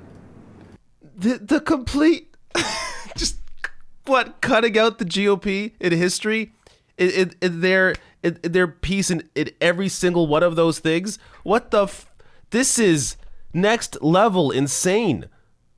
China. And the problem is, I really have to go to the washroom, but I don't want to leave this on for you and torture all of you, but I may have to for just 2 minutes. As U.S. ambassador to Germany, I had a front row seat to Donald Trump's America First foreign policy. All right, I'm going to be a minute. I'm not listening to this fucking douchebag. Negotiates on their behalf. I've watched President Trump charm the Chancellor of Germany while insisting that Germany pay its NATO obligations. I was proud to witness President Trump say to foreign leaders, I don't blame you for wanting America to pay for your security. I actually respect you for out-negotiating the presidents before me. But it stops with me. I won't let the American taxpayer be taken advantage of. Donald Trump's administration has always made clear that our priority is the American people's security. That's the job of all leaders, to put their people first. And we've seen how this strategy has succeeded. In 4 short years, Donald Trump has led even some Washington Democrats to agree on the Chinese threat, on trade deals that benefit America first, on alliances that share responsibility. In 4 years, Donald Trump didn't start any new wars. He brought troops home. He rebuilt the military and signed peace deals that make Americans safer. The Washington elites want you to think this kind of foreign policy is immoral, and so they call it nationalist. That tells you all you need to know. The DC crowd thinks when they call Donald Trump, who's nationalist? As if the American president isn't supposed to base foreign policy on America's national interests. White nationalist. Means America gives the radical terrorist regime in Tehran a plane load of cash in the middle of the night. Well, you see, President Trump also sent an aircraft in the middle of the night to deal with Iran. But that plane was on a different mission. An airstrike to take out the head of Iran's terror machine who plotted the deaths of Americans. That's bullshit. And Soleimani was working and killing ISIS. That's what they were doing, and that's who they killed. That's who America killed, and almost started World War III with that. And also, because of that, it led to the downing of a plane, killing a civilian plane, killing a number of people. I know I think 47 Canadians died in that. So, yeah. Shut the fuck up. Should I grab chats? Their candidate. Joe Biden was first elected to the Senate in 1972, 48 years ago. Well, it's actually the typical Washington story. Just this year, 22 Democrats ran for president. They rejected all of the outsiders and nominated the ultimate Washington insider, someone they had to pull out of retirement. Every time Joe Biden offers a new idea, you should ask yourself, why didn't he try that over the last 48 years? Today, the Democrats blame a global pandemic that started in China on President Trump. And they still blame Russia for Hillary Clinton's loss in 2016. As acting director of national intelligence, I saw the Democrats' entire case for Russian collusion. And what I saw made me sick to my stomach. The Obama-Biden administration secretly launched a surveillance operation on the Trump campaign and silenced the many brave intelligence officials who spoke up against it. They presented bogus information as facts. They lied to judges. Then they classified anything that undermined their case. Okay, this is too much. Too much for me.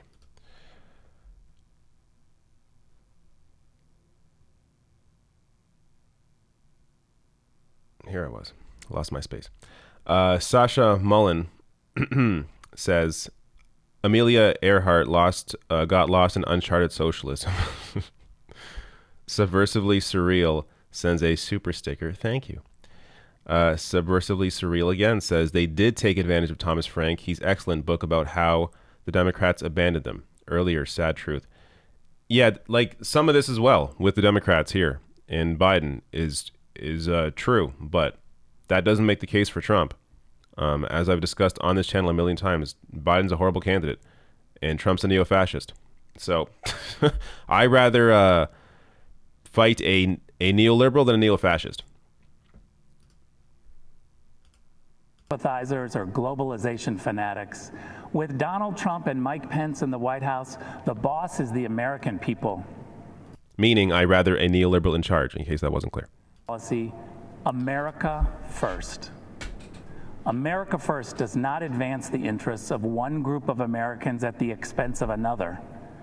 It has no bias about red or blue, educated or not educated, urban or rural. America First is simply the belief that politicians should focus on the equality and dignity of every American, and that this duty is fulfilled by promoting the safety and wealth of the American people above all else. Oh my God. That's America First. That's the Trump doctrine. And that, my friends, is 4 more years.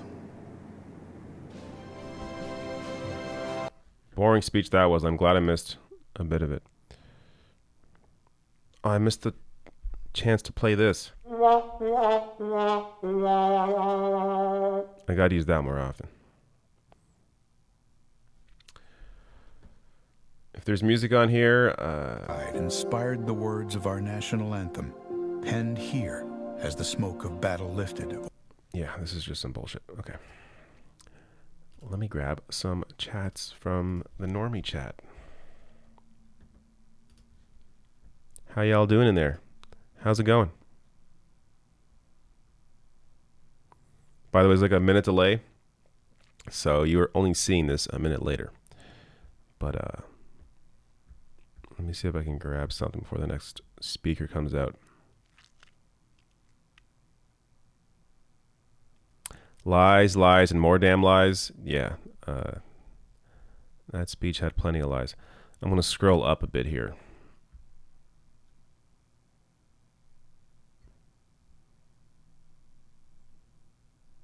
Yeah, the part about the... At this point, all these speeches are just blending together, but the part about how Democrats were the ones that pushed for the Iraq War or something, like he named a number of foreign policy failures that Republicans had a major hand in, and in some cases were in charge. Yet he blamed the Democrats. Like, oh, here is Pence's story. That's what we're watching here. Are they going to show where Pence talked shit about Trump? See if we can find that.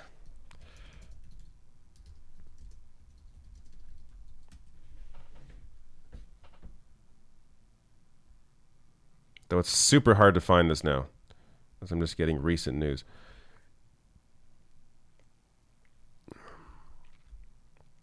Well, anyways, you know what's out there. There are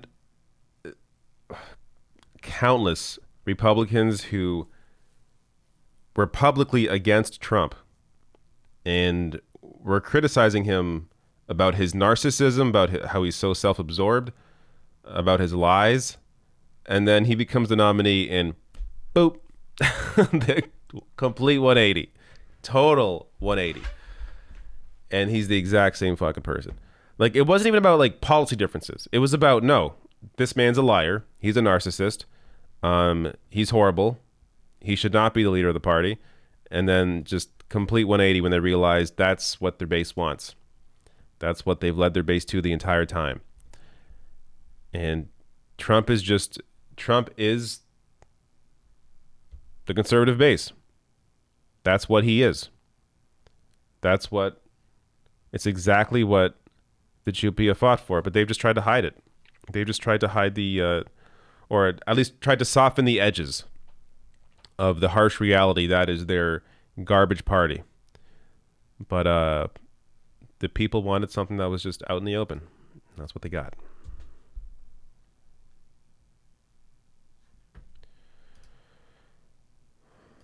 I would like to introduce a man who I truly believe will be the next Vice President of the United States, Governor Mike Pence. As our Vice President, Mike Pence has held tightly to those threads of freedom woven through our history, leading with those principles. Oh my God. Holy shit.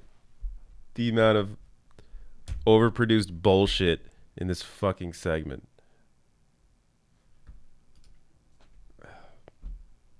It's not worth risking a copyright strike or being having to cut this out because of some audio.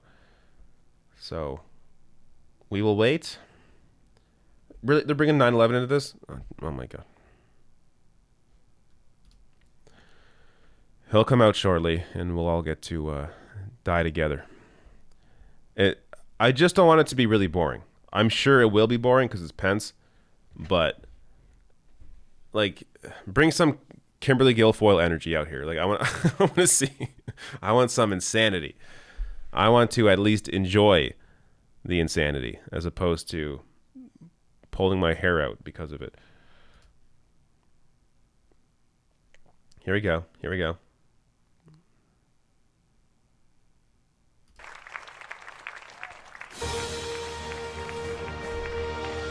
Gonna be a long walk to the stage, something dramatic. Of course, of course. The Vice President of the United States, Mike Pence, accompanied by the Second Lady, Mrs. Karen Pence.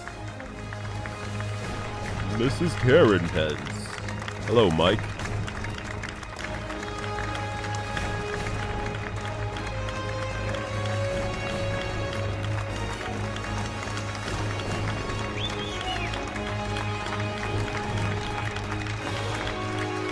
Damn, for all the diversity they show during these this convention, this is a crowd of white people. Every single person that's a person of color they've used in the convention already that supports a Republican. But take a look at this crowd. Show it again.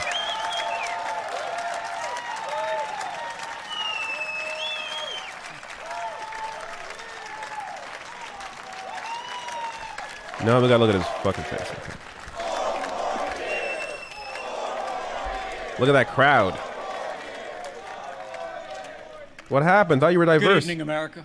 That's what the convention told me. It's an honor to speak to you tonight from the hallowed grounds of Fort McHenry, the site of the very battle that inspired the words of our national anthem.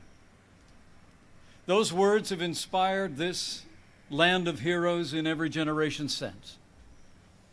It was on this site 206 years ago when our young republic heroically withstood a ferocious naval bombardment from the most powerful empire on earth. This really low, just me. They came to crush our revolution, to divide our nation, and to end the American experiment. The heroes who held this fort took their stand for life, liberty, freedom, and the American flag. And those ideals have defined our nation. But they were hardly ever mentioned at last week's Democratic National Convention. Instead, Democrats spent 4 days attacking America. Joe Biden said that we were living through a season of darkness. But as President Trump said, COVID.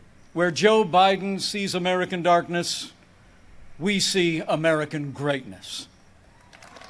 You see greatness in 180,000 deaths. 180,000 deaths. In American these greatness. challenging times, our country needs a president who believes in America, who believes in the boundless capacity of the American people to meet any challenge, defeat any foe, and defend the freedoms we hold dear. America needs 4 more years of President Donald Trump in the White House.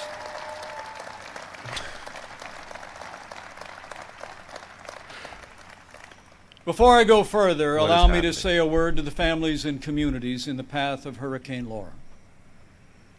Our prayers are with you tonight. And our administration is working closely with authorities in the states that will be impacted. How about COVID? FEMA has mobilized resources and supplies for those in harm's way. This is a serious storm, and we urge all those in the affected areas to heed state and local authorities. Stay safe, and know that we'll be with you every step of the way to support, rescue, respond, and recover in the days and weeks ahead. Because we need your votes. That's what Americans do. Because we need your votes. Yes, clap for the potentially dead. Yes. Awesome. 4 years ago, I answered the call to join this ticket because I knew that Donald Trump had the leadership and the vision to make America great again. And for the last 4 years, I've watched this president endure unrelenting attacks, but get up every day and fight to keep the promises that he made to the American people. So with gratitude for the confidence President Donald Trump has placed in me, the support of our Republican Party, holy crap, and the grace of God, I humbly accept your nomination to run and serve as Vice President of the United States.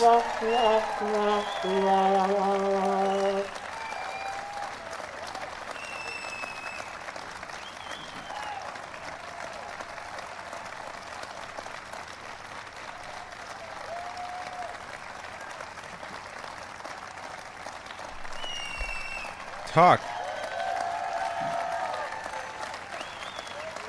It's funny because you can barely hear the audience, so it sounds like there isn't actually much applause. Serving the American people in this office has been a journey I never expected.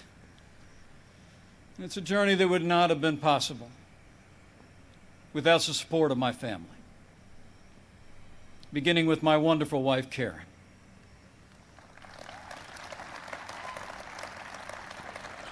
How many long applause lines? She's a lifelong school teacher, an incredible mother to our 3 children. And she is one outstanding Second Lady of the United States. I'm so proud of you. She hasn't done anything. And we couldn't be more proud of our 3 children. Marine Corps Captain Michael J. Pence and his wife, Sarah. Oh, my God. Our daughter, Charlotte Pence Bond, an author, and the wife to Lieutenant Henry Bond, who is currently deployed and serving our nation in the United States Navy. This is as boring as Melania Trump's speech.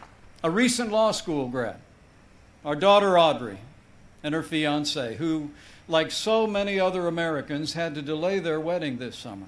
It's with the camera But here. we can't wait for Dan to be a part of our family. Oh, that's him? What? In addition to my wife and kids, the person who shaped my life the most is also with us tonight. My mom, Nancy. Why does he talk like this? Long pause before saying your mom? She is the daughter of an Irish immigrant, 87 years young. And Mom follows politics very closely. And the truth be told, sometimes I think I'm actually her second favorite candidate on the Trump-Pence ticket. Thank you, Mom. I love you. Oh, my God. Over the past 4 years, I've had the privilege to work closely with our president. I've seen him when the cameras are off. Americans see President Trump in lots of different ways. But there's no doubt how President Trump sees America. He sees America for what it is. A nation that has done more good in this world than any other. A nation that deserves far more gratitude than grievance. And if you want a president who falls silent when our heritage is demeaned or insulted, your heritage of he's what? Not your man. Murdering people you stole their land from and then bringing over slaves to build the country? Now, the we fuck came are by you very talking different about? routes to this partnership. And some people think we're a little bit different. But you know, I've learned a few things watching him. Watching him deal with all that we've been through over the past 4 years. He does things in his own way, on his own terms. Not much gets past him. And when he has an opinion, he's liable to share it. He's certainly kept things interesting. He's so But more importantly, boring. President Phony. Donald Trump has kept his word to the American people.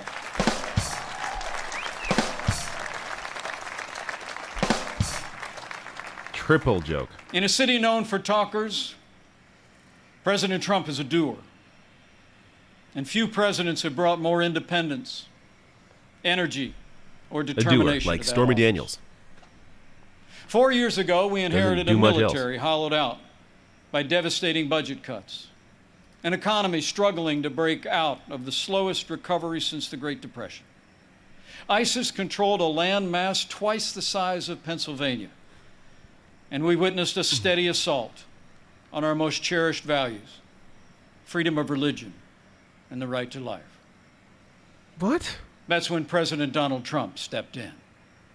And from day one, he kept ISIS his was word. affecting freedom of religion in the We U.S. rebuilt our military. Rebuilt. This president signed the largest increase in our national defense since the days of Ronald Reagan and created the first new branch of our armed forces in 70 years, the United States Space Force.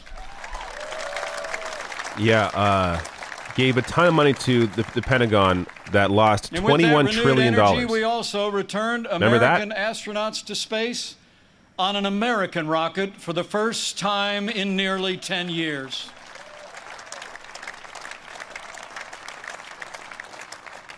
And after years of scandal that robbed our veterans of the care that you earned in the uniform of the United States, President Trump kept his word again. We reformed the VA, and Veterans Choice is now available for every veteran in America. What? Our armed forces and our veterans fill this land of heroes. And many join us tonight in this historic fort. Tonight we have among us 4 recipients of the Medal of Honor.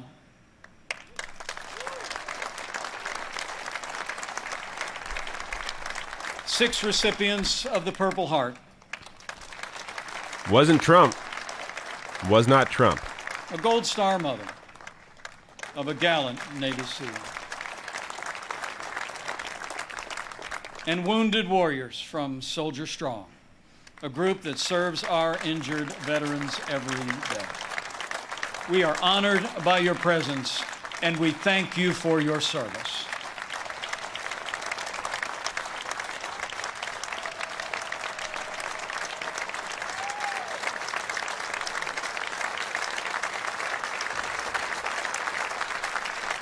What's happening right now? I tuned out.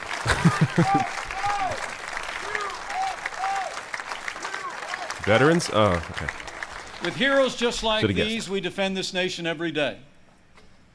And under this commander-in-chief, we've taken the fight to radical Islamic terrorists on our terms, on their soil.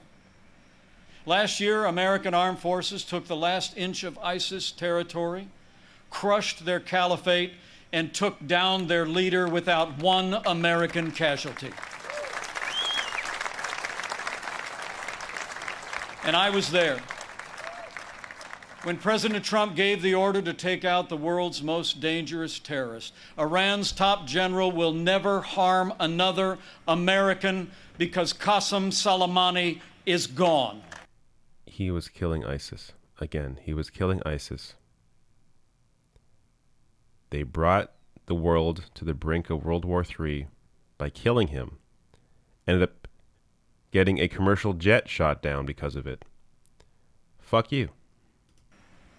But it's not surprising, because history records that Joe Biden even opposed the operation that took down Osama bin Laden.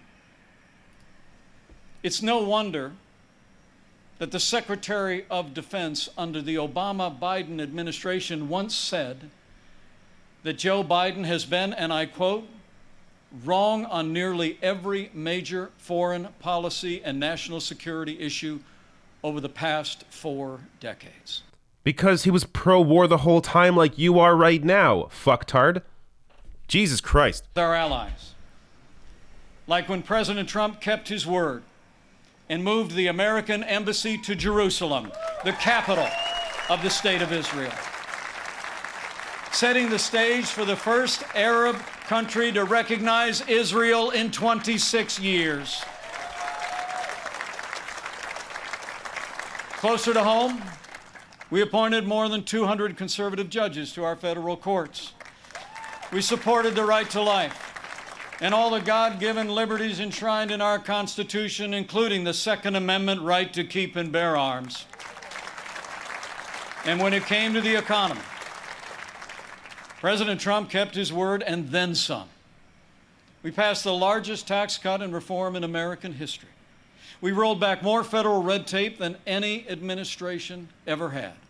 We unleashed American energy and fought for free and fair trade. And in our first 3 years, businesses large and small created more than 7 million good-paying jobs, including 500,000 manufacturing jobs all across America.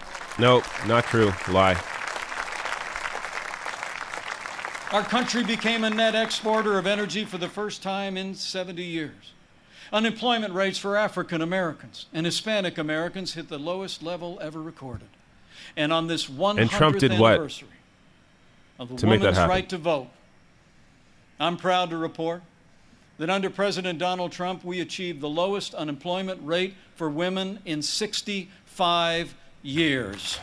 They're really just pretending that COVID doesn't exist. They're really pretending that. Amazing. Best economy in the world. I guess they figure, the only votes they have to worry about are the votes of people that aren't dead. So that's what they appear to be doing. And then the coronavirus struck from China. Oh, here we go. Before the first case of the coronavirus spread within the United States, Donald Trump did his the job. president took unprecedented action and suspended all travel from China, the second largest economy in the world. Now, that action saved untold American lives. And I can tell you firsthand, it bought us invaluable time to launch the greatest national mobilization since World War II. Good job. President Trump marshaled the Good full job. resources of our federal government from the outset. He directed us to forge a seamless partnership with governors across America in both political parties. We partnered with private industry to reinvent testing Success. and produce supplies that were distributed to hospitals around the land. Today, we're conducting more than 800,000 tests a day, and we have coordinated the delivery of billions of pieces of personal protective equipment for our amazing doctors, nurses, and healthcare workers.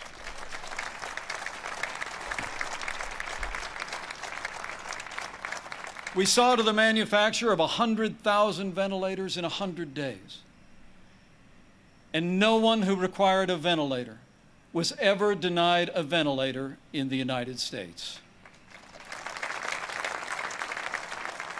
That's bullshit.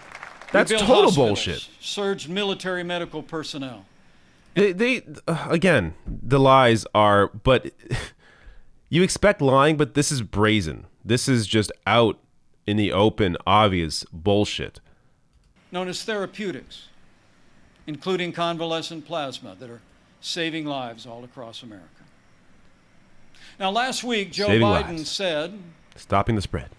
Good job. that no miracle is coming.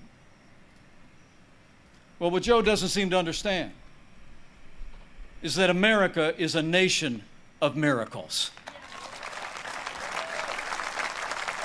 Like, look at the lines he's attacking. Joe says no miracle's coming. Yeah, because there's no miracle coming to stop the virus. That's why you need to actually treat it seriously. But that's what he attacks? Holy shit. After all the sacrifice in this year like no other, all the hardship, we're finding our way forward again. But tonight, our hearts are with all the families who've lost loved ones and have family members still struggling with serious illness. In this country, we mourn with those who mourn. We grieve with those who grieve. And this night, I know that millions of Americans will pause and pray for God's comfort for each of you. You know, our country doesn't get through such a time unless its people find strength within. The response of doctors, nurses, first responders, farmers, factory workers, truckers, and everyday Americans who put the health and safety of their neighbors first has been nothing short of heroic.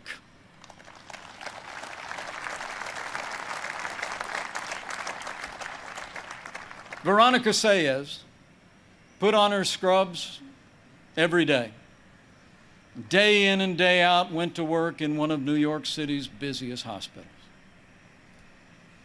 She stayed on the job, put in the long hours until it was done, and then got back in her neighborhood and helped neighbors and friends struggling. Her brother William is a New York City firefighter. And they're both emblematic of heroes all across this country. They're with us tonight. And I say to them and to all of you, you have earned the admiration of the American people, and we will always be grateful for your service and care.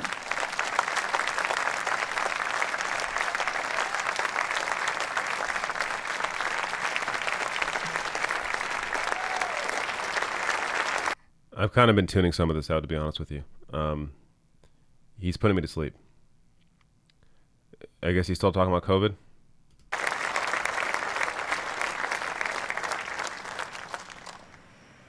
Thanks to the courage and compassion of the American people, we're slowing the spread. We're protecting the vulnerable. And we're saving lives. Saving lives. And we're opening up America again. Because Saving of the those strong lives. foundation that President Trump Good poured shit. in our Saving first lives. 3 years, we've already gained back 9.3 million jobs in the last 3 months alone.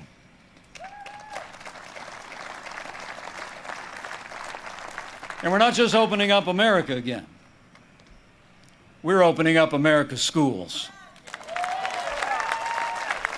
That you're going to have to close down, which has already happened And I'm a proud to number of report times. that my wife, Karen, that school teacher I've been married to, will be returning to her classroom next week.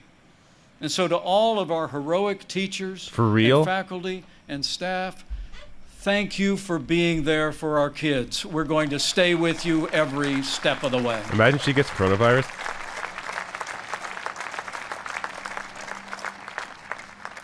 In the days ahead, as we open up America again, I promise you, we'll continue to put the health of America first. And as we work to bring this economy back, we all have a role to play. And we all have a choice to make. On November 3rd, you need to ask yourself, Have they mentioned killing Herman Cain who yet? do you trust to rebuild this economy? A career politician who presided over the slowest economic recovery since the Great Depression? Or a proven leader who created the greatest economy in the world? The choice terminology is clear. there. To bring America all the way back, we need 4 more years of President Donald Trump in the White House. The slowest recovery since the Great Depression? Is it because there was no comparable recovery since the Great Depression? Like, what the fuck does that? And also not mention the fact of why they were in that situation to begin with. Oh my God. Americans were passing through a time of testing. But in the midst of this global pandemic, just as our nation had begun to recover, we've seen violence and chaos in the streets of our major cities.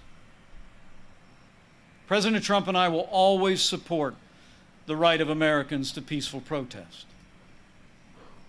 But rioting and looting is not peaceful protest. Fuck off. Also, no mention of national debt, no mention of deficit. None of that. Only when Democrats are in charge. You got to focus on that shit. When the GOP is in charge, no, who cares about that? Budget, who cares?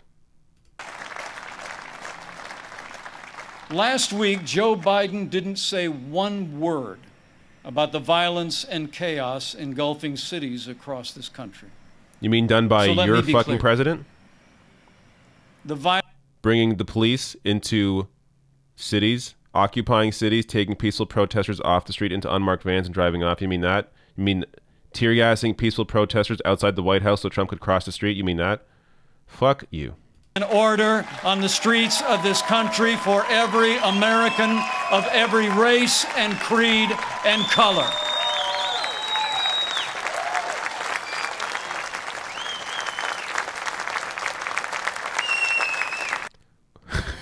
Was the camera trying to zoom into the two black guys at the back there in the crowd? Unbelievable. President Trump and I know that the men and women that put on the uniform of law enforcement are the best of us. Every day, when they walk out that door, they consider our lives more important than their own.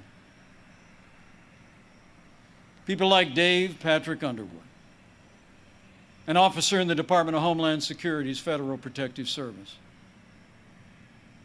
who was shot and killed during the riots in Oakland, California. Dave's heroism is... You're going to mention the people that were killed, the black men that were killed, the black women that were killed by police? Going to mention that? Angela, we say to you, we grieve with your family. God, they're so fucking And America disgusting. Will never This party is so disgusting. Or fail to honor. This is the best Officer commercial Dave. for the Democratic Party. All of this shit is the best commercial for the Democratic Party.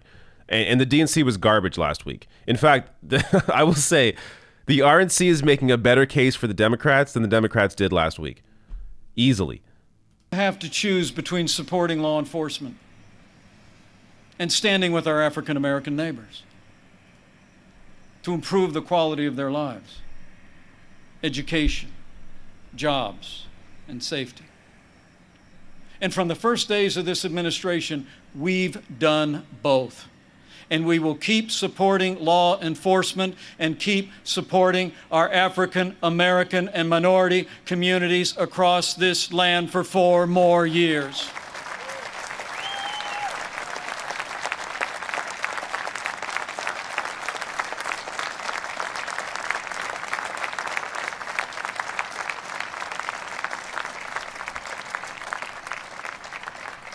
Now, Joe Biden says that America is systemically racist and that law enforcement in America has, and I quote, an implicit bias against minorities.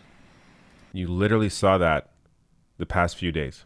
Enforcement, Joe Biden replied, yes, absolutely. You had a cop shoot a black man in the back 7 times for no fucking reason at all. And then yesterday, last night, had a 17-year-old kid with a rifle get help from cops, get a water bottle from the cops before he went on to murder 2 people in the street and then drove off before finally being stopped. Like, this shit is so... I'm totally disgusted at what is allowed to even be discussed. That the media coverage of something like this isn't just 100% discussing how fucking gross this is. That they actually have people on to defend this and make the case for Trump and make the case for a speech like this.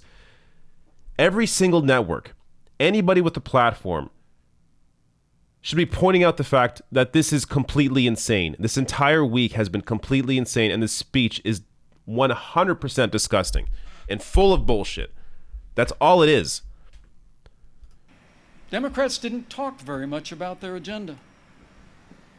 And if I were them, I wouldn't either. I mean, Bernie Sanders did tell his followers that Joe Biden would be the most liberal president in modern times. In fact, he said, and I quote, that many of the ideas he fought for, that just a few years ago were considered radical, are now mainstream. Yeah, Medicare for all, majority support. Raising taxes on the wealthy, a wealth tax, majority support. College for all, majority support. Cancel student debt, majority support. Aspiration. That millions of Americans harbor ill will toward our neighbors instead of loving our neighbors as ourselves. The radical left believes that the federal government must be involved in every aspect of our lives to correct those American wrongs. They believe the federal government needs to dictate how Americans live, how we should work, how we should raise our children, and in the process deprive our people of freedom, prosperity, and security. Their agenda is based on government control.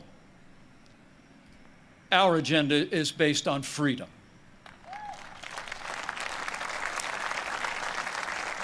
Freedom to die because you can't afford health care. Freedom to go into lifelong debt because you need to go to school to have a life. Fuck you. Independence for the United States.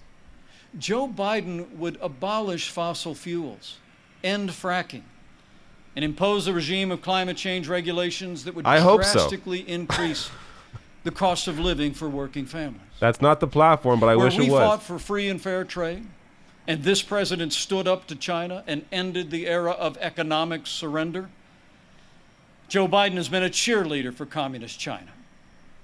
He wants to repeal all the tariffs that are leveling the playing field for American workers. And he actually criticized President Trump for suspending all travel to China at the outset of this pandemic. Joe Biden is for open borders, sanctuary cities, free lawyers and health care for illegal immigrants. And President Trump, he's secured our border and built nearly 300 miles of that border wall. Holy shit. Joe Biden wants to end school choice.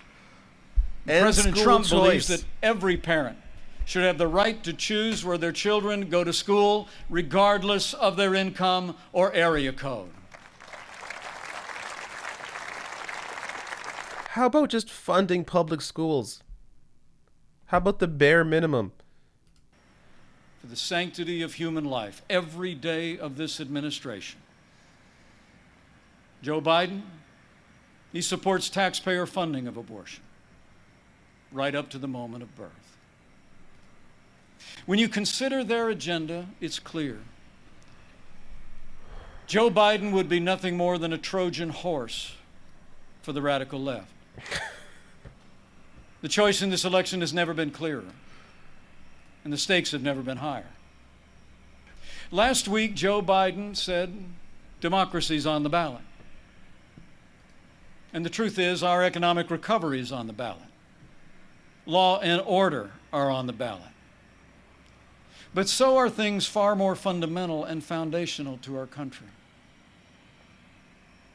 In this election, they've been breaking the law the entire week. Trump has been doing White House shit the entire week. Conservative or more That's liberal, a violation of the Hatch Act. more Republican, Breaking or the more law, Democrat. but the law and order president The choice in this election cares about law and order. is whether America remains America. Unless it applies to himself and people around him. What is It's it, like whether we 8 will people leave to now our children arrested around him? and our Part grandchildren of his campaign? a country grounded in our highest ideals of freedom, free markets, and the unalienable right to life and liberty, or whether we will leave them a country that's fundamentally transformed into something else. We stand at a crossroads, America. President Trump has Hurry set up. our nation on a path of It's freedom getting and fucking opportunity. boring. Joe Biden would set America on a path of socialism and decline. Yo, this is the But country, we're not gonna idiot. let it happen. This is your country right now. This is your country. That's your country. This is other countries that don't suck as much as you do. This is your country.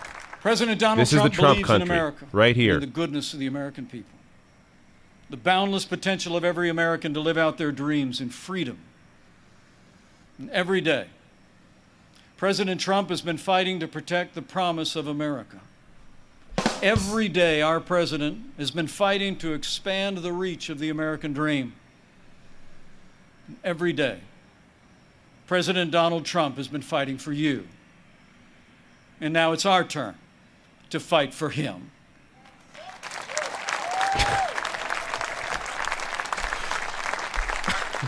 They want you to ignore reality. That Trump only cares about himself. The most obvious thing in the goddamn world. That Trump only cares about himself and his own image. That's all he cares about. It's so obvious. But they want you to pretend that doesn't exist. That he's some other magical man. President of this great nation. Like this is North Korea. This is very much like North Korea.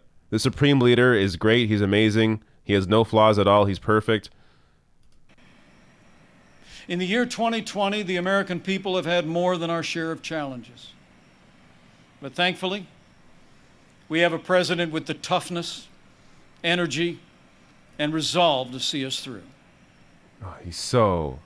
Now, those traits so lame. actually This guy's run the in our biggest national loser. character. As the invading force learned on approach to this fort in September of 1814, against fierce and sustained bombardment, our young country was defended by heroes, not so different from those who are with us tonight. What? The enemy was counting on them to quit, but they never did. Fort McHenry held, and when morning came, our flag was still here. What? How does this apply at all to the My race? fellow Americans, we're going through a time of testing. But if you look through the fog of these challenging times, you will see. Oh my God. Our flag is still there today. Oh my God, this is so lame. This is the most lame shit. That star-spangled banner This still is waves. so bad. Over the land of the free and the home of the brave. Holy fuck. How can anybody watch this and not squirm in their chair? This is so bad. From these hallowed grounds, American patriots in generations gone by did their part to defend And you freedom. thought the Democratic Party was empty. You thought the Democratic Party was empty. This is empty with a giant pile of shit in the hole where it's empty. So it's not actually empty. It's an empty hole full of shit. That's what the party is. Let's fix our eyes on this land of heroes and let their courage inspire. And let's fix our eyes on the author and perfecter of our faith and our freedom. And never forget that where the Spirit of the Lord is, there is freedom. That means freedom always wins. I need the Alleluia soundbite. Hallelujah. Hallelujah. My fellow Americans, thank you for the honor of addressing you tonight and the opportunity to run and serve again as your Vice President. I leave here today inspired. And I leave here today more convinced than ever that we will do in our time as Americans have done throughout our long and storied past. We will defend our freedom and our way of life. We will re-elect our president and principled Republican leaders across the land. And with President Donald Trump in the White House for 4 more years, and with God's help, we will make America great again. Again. Thank you. God bless you. That's actually and God the bless speech. the United States. We'll make America great again, again. That's how he ended the speech. That's how he ended the speech.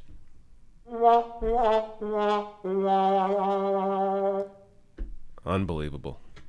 Oh my God. Oh my God. All right. Gonna answer some chats here. Jesus. If anything happens on screen, I'll put it back, but I don't imagine anything will. Oh, wait a minute. Wait a minute. Who's coming out? Can it be? Is it him? Is he arriving? No way. Oh my God. Donald Trump is here. Oh my fucking God. Oh, the crowd goes wild. It's fucking crazy. Wow, we didn't think he'd be here. Oh my God, look. Oh my God, Donald Trump's here. Look, it's coming out. Shoot me in the head.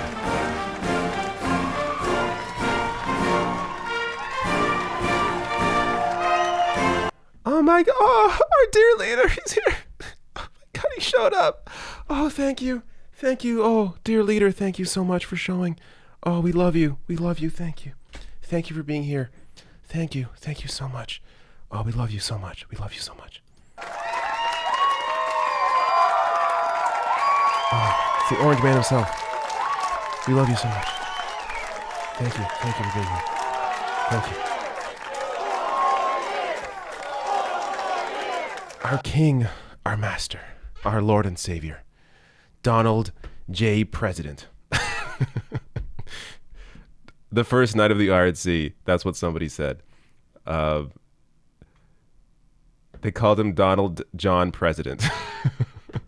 In fact, I think I saved that clip. It's pretty hilarious. If I can find... What the fuck's this? Trace Atkins? The country music singer? Oh my God. Holy shit. No. I prefer Garth Brooks. Thank you very much. We Shall Be Free. We Shall Be Free. Read the lyrics to We Shall Be Free by Garth Brooks. That's the only country music you need from the 90s. Well, Trisha Yearwood's pretty good too. It is his wife. But she's pretty good too. You know, there's some others out there. Reba McEntire, fantastic. But we can erase these people from history. All right. Yes, I know my 90s country. Don't fuck with my 90s country knowledge. All right. Let's get some of these chats up in here. Jesus Christ Almighty. Well, it's a good thing our Lord and Savior showed up at the end, so it was all okay.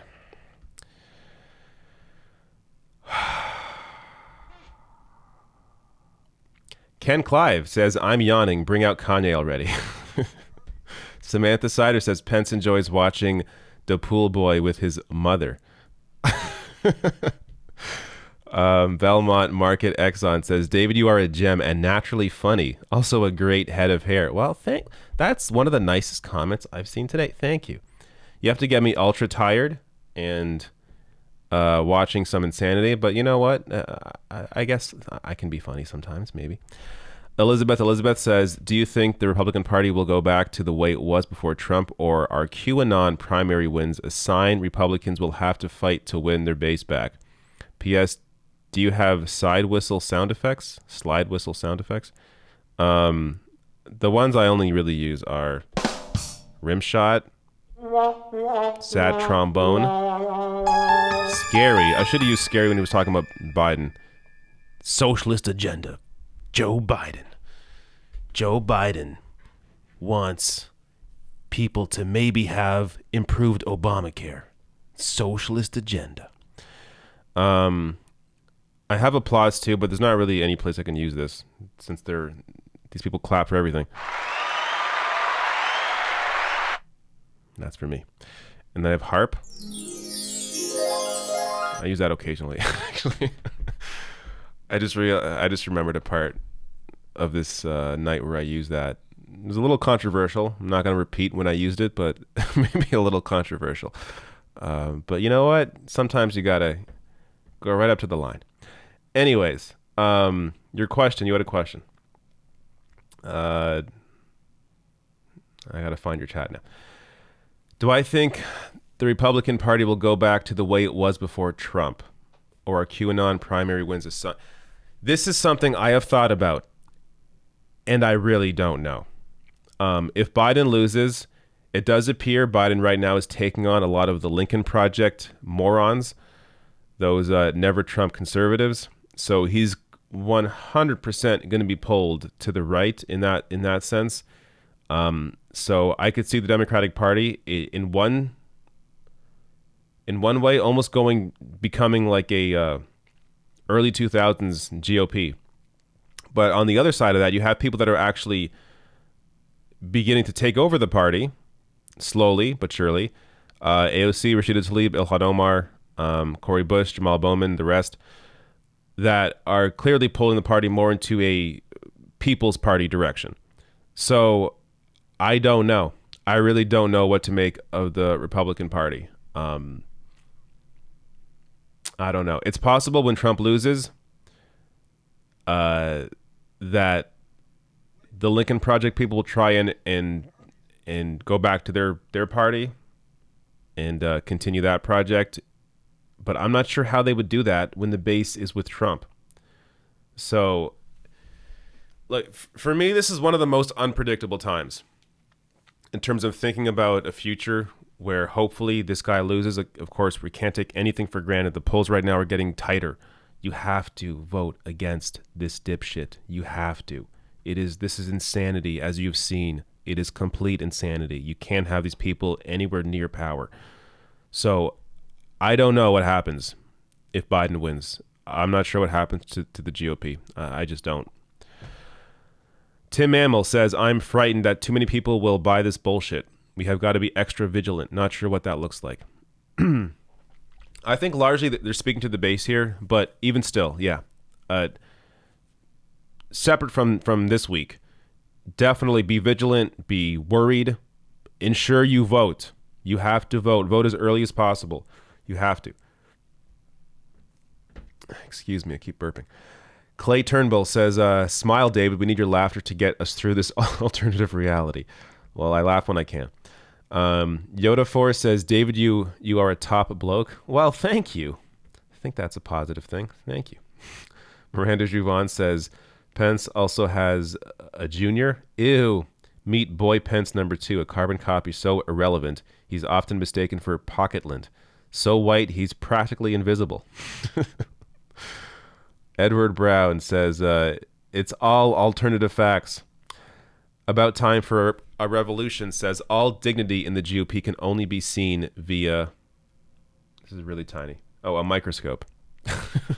I needed a microscope to see your microscope emoji. Yeah, there is no dignity in the GOP. You can't even see with the microscope. It doesn't exist. Sargon Shirk says, but the GOP, sorry. Why am I misreading things so often? Because it's late and I'm tired? Yes. Sargon Shirk says, yeah, but DNC sucks too. Will you also do the movement for a People's Party convention Sunday? We need to hear those points of view. Hope you will. I'm not going to cover it live because I'm just not going to be available. I got plans.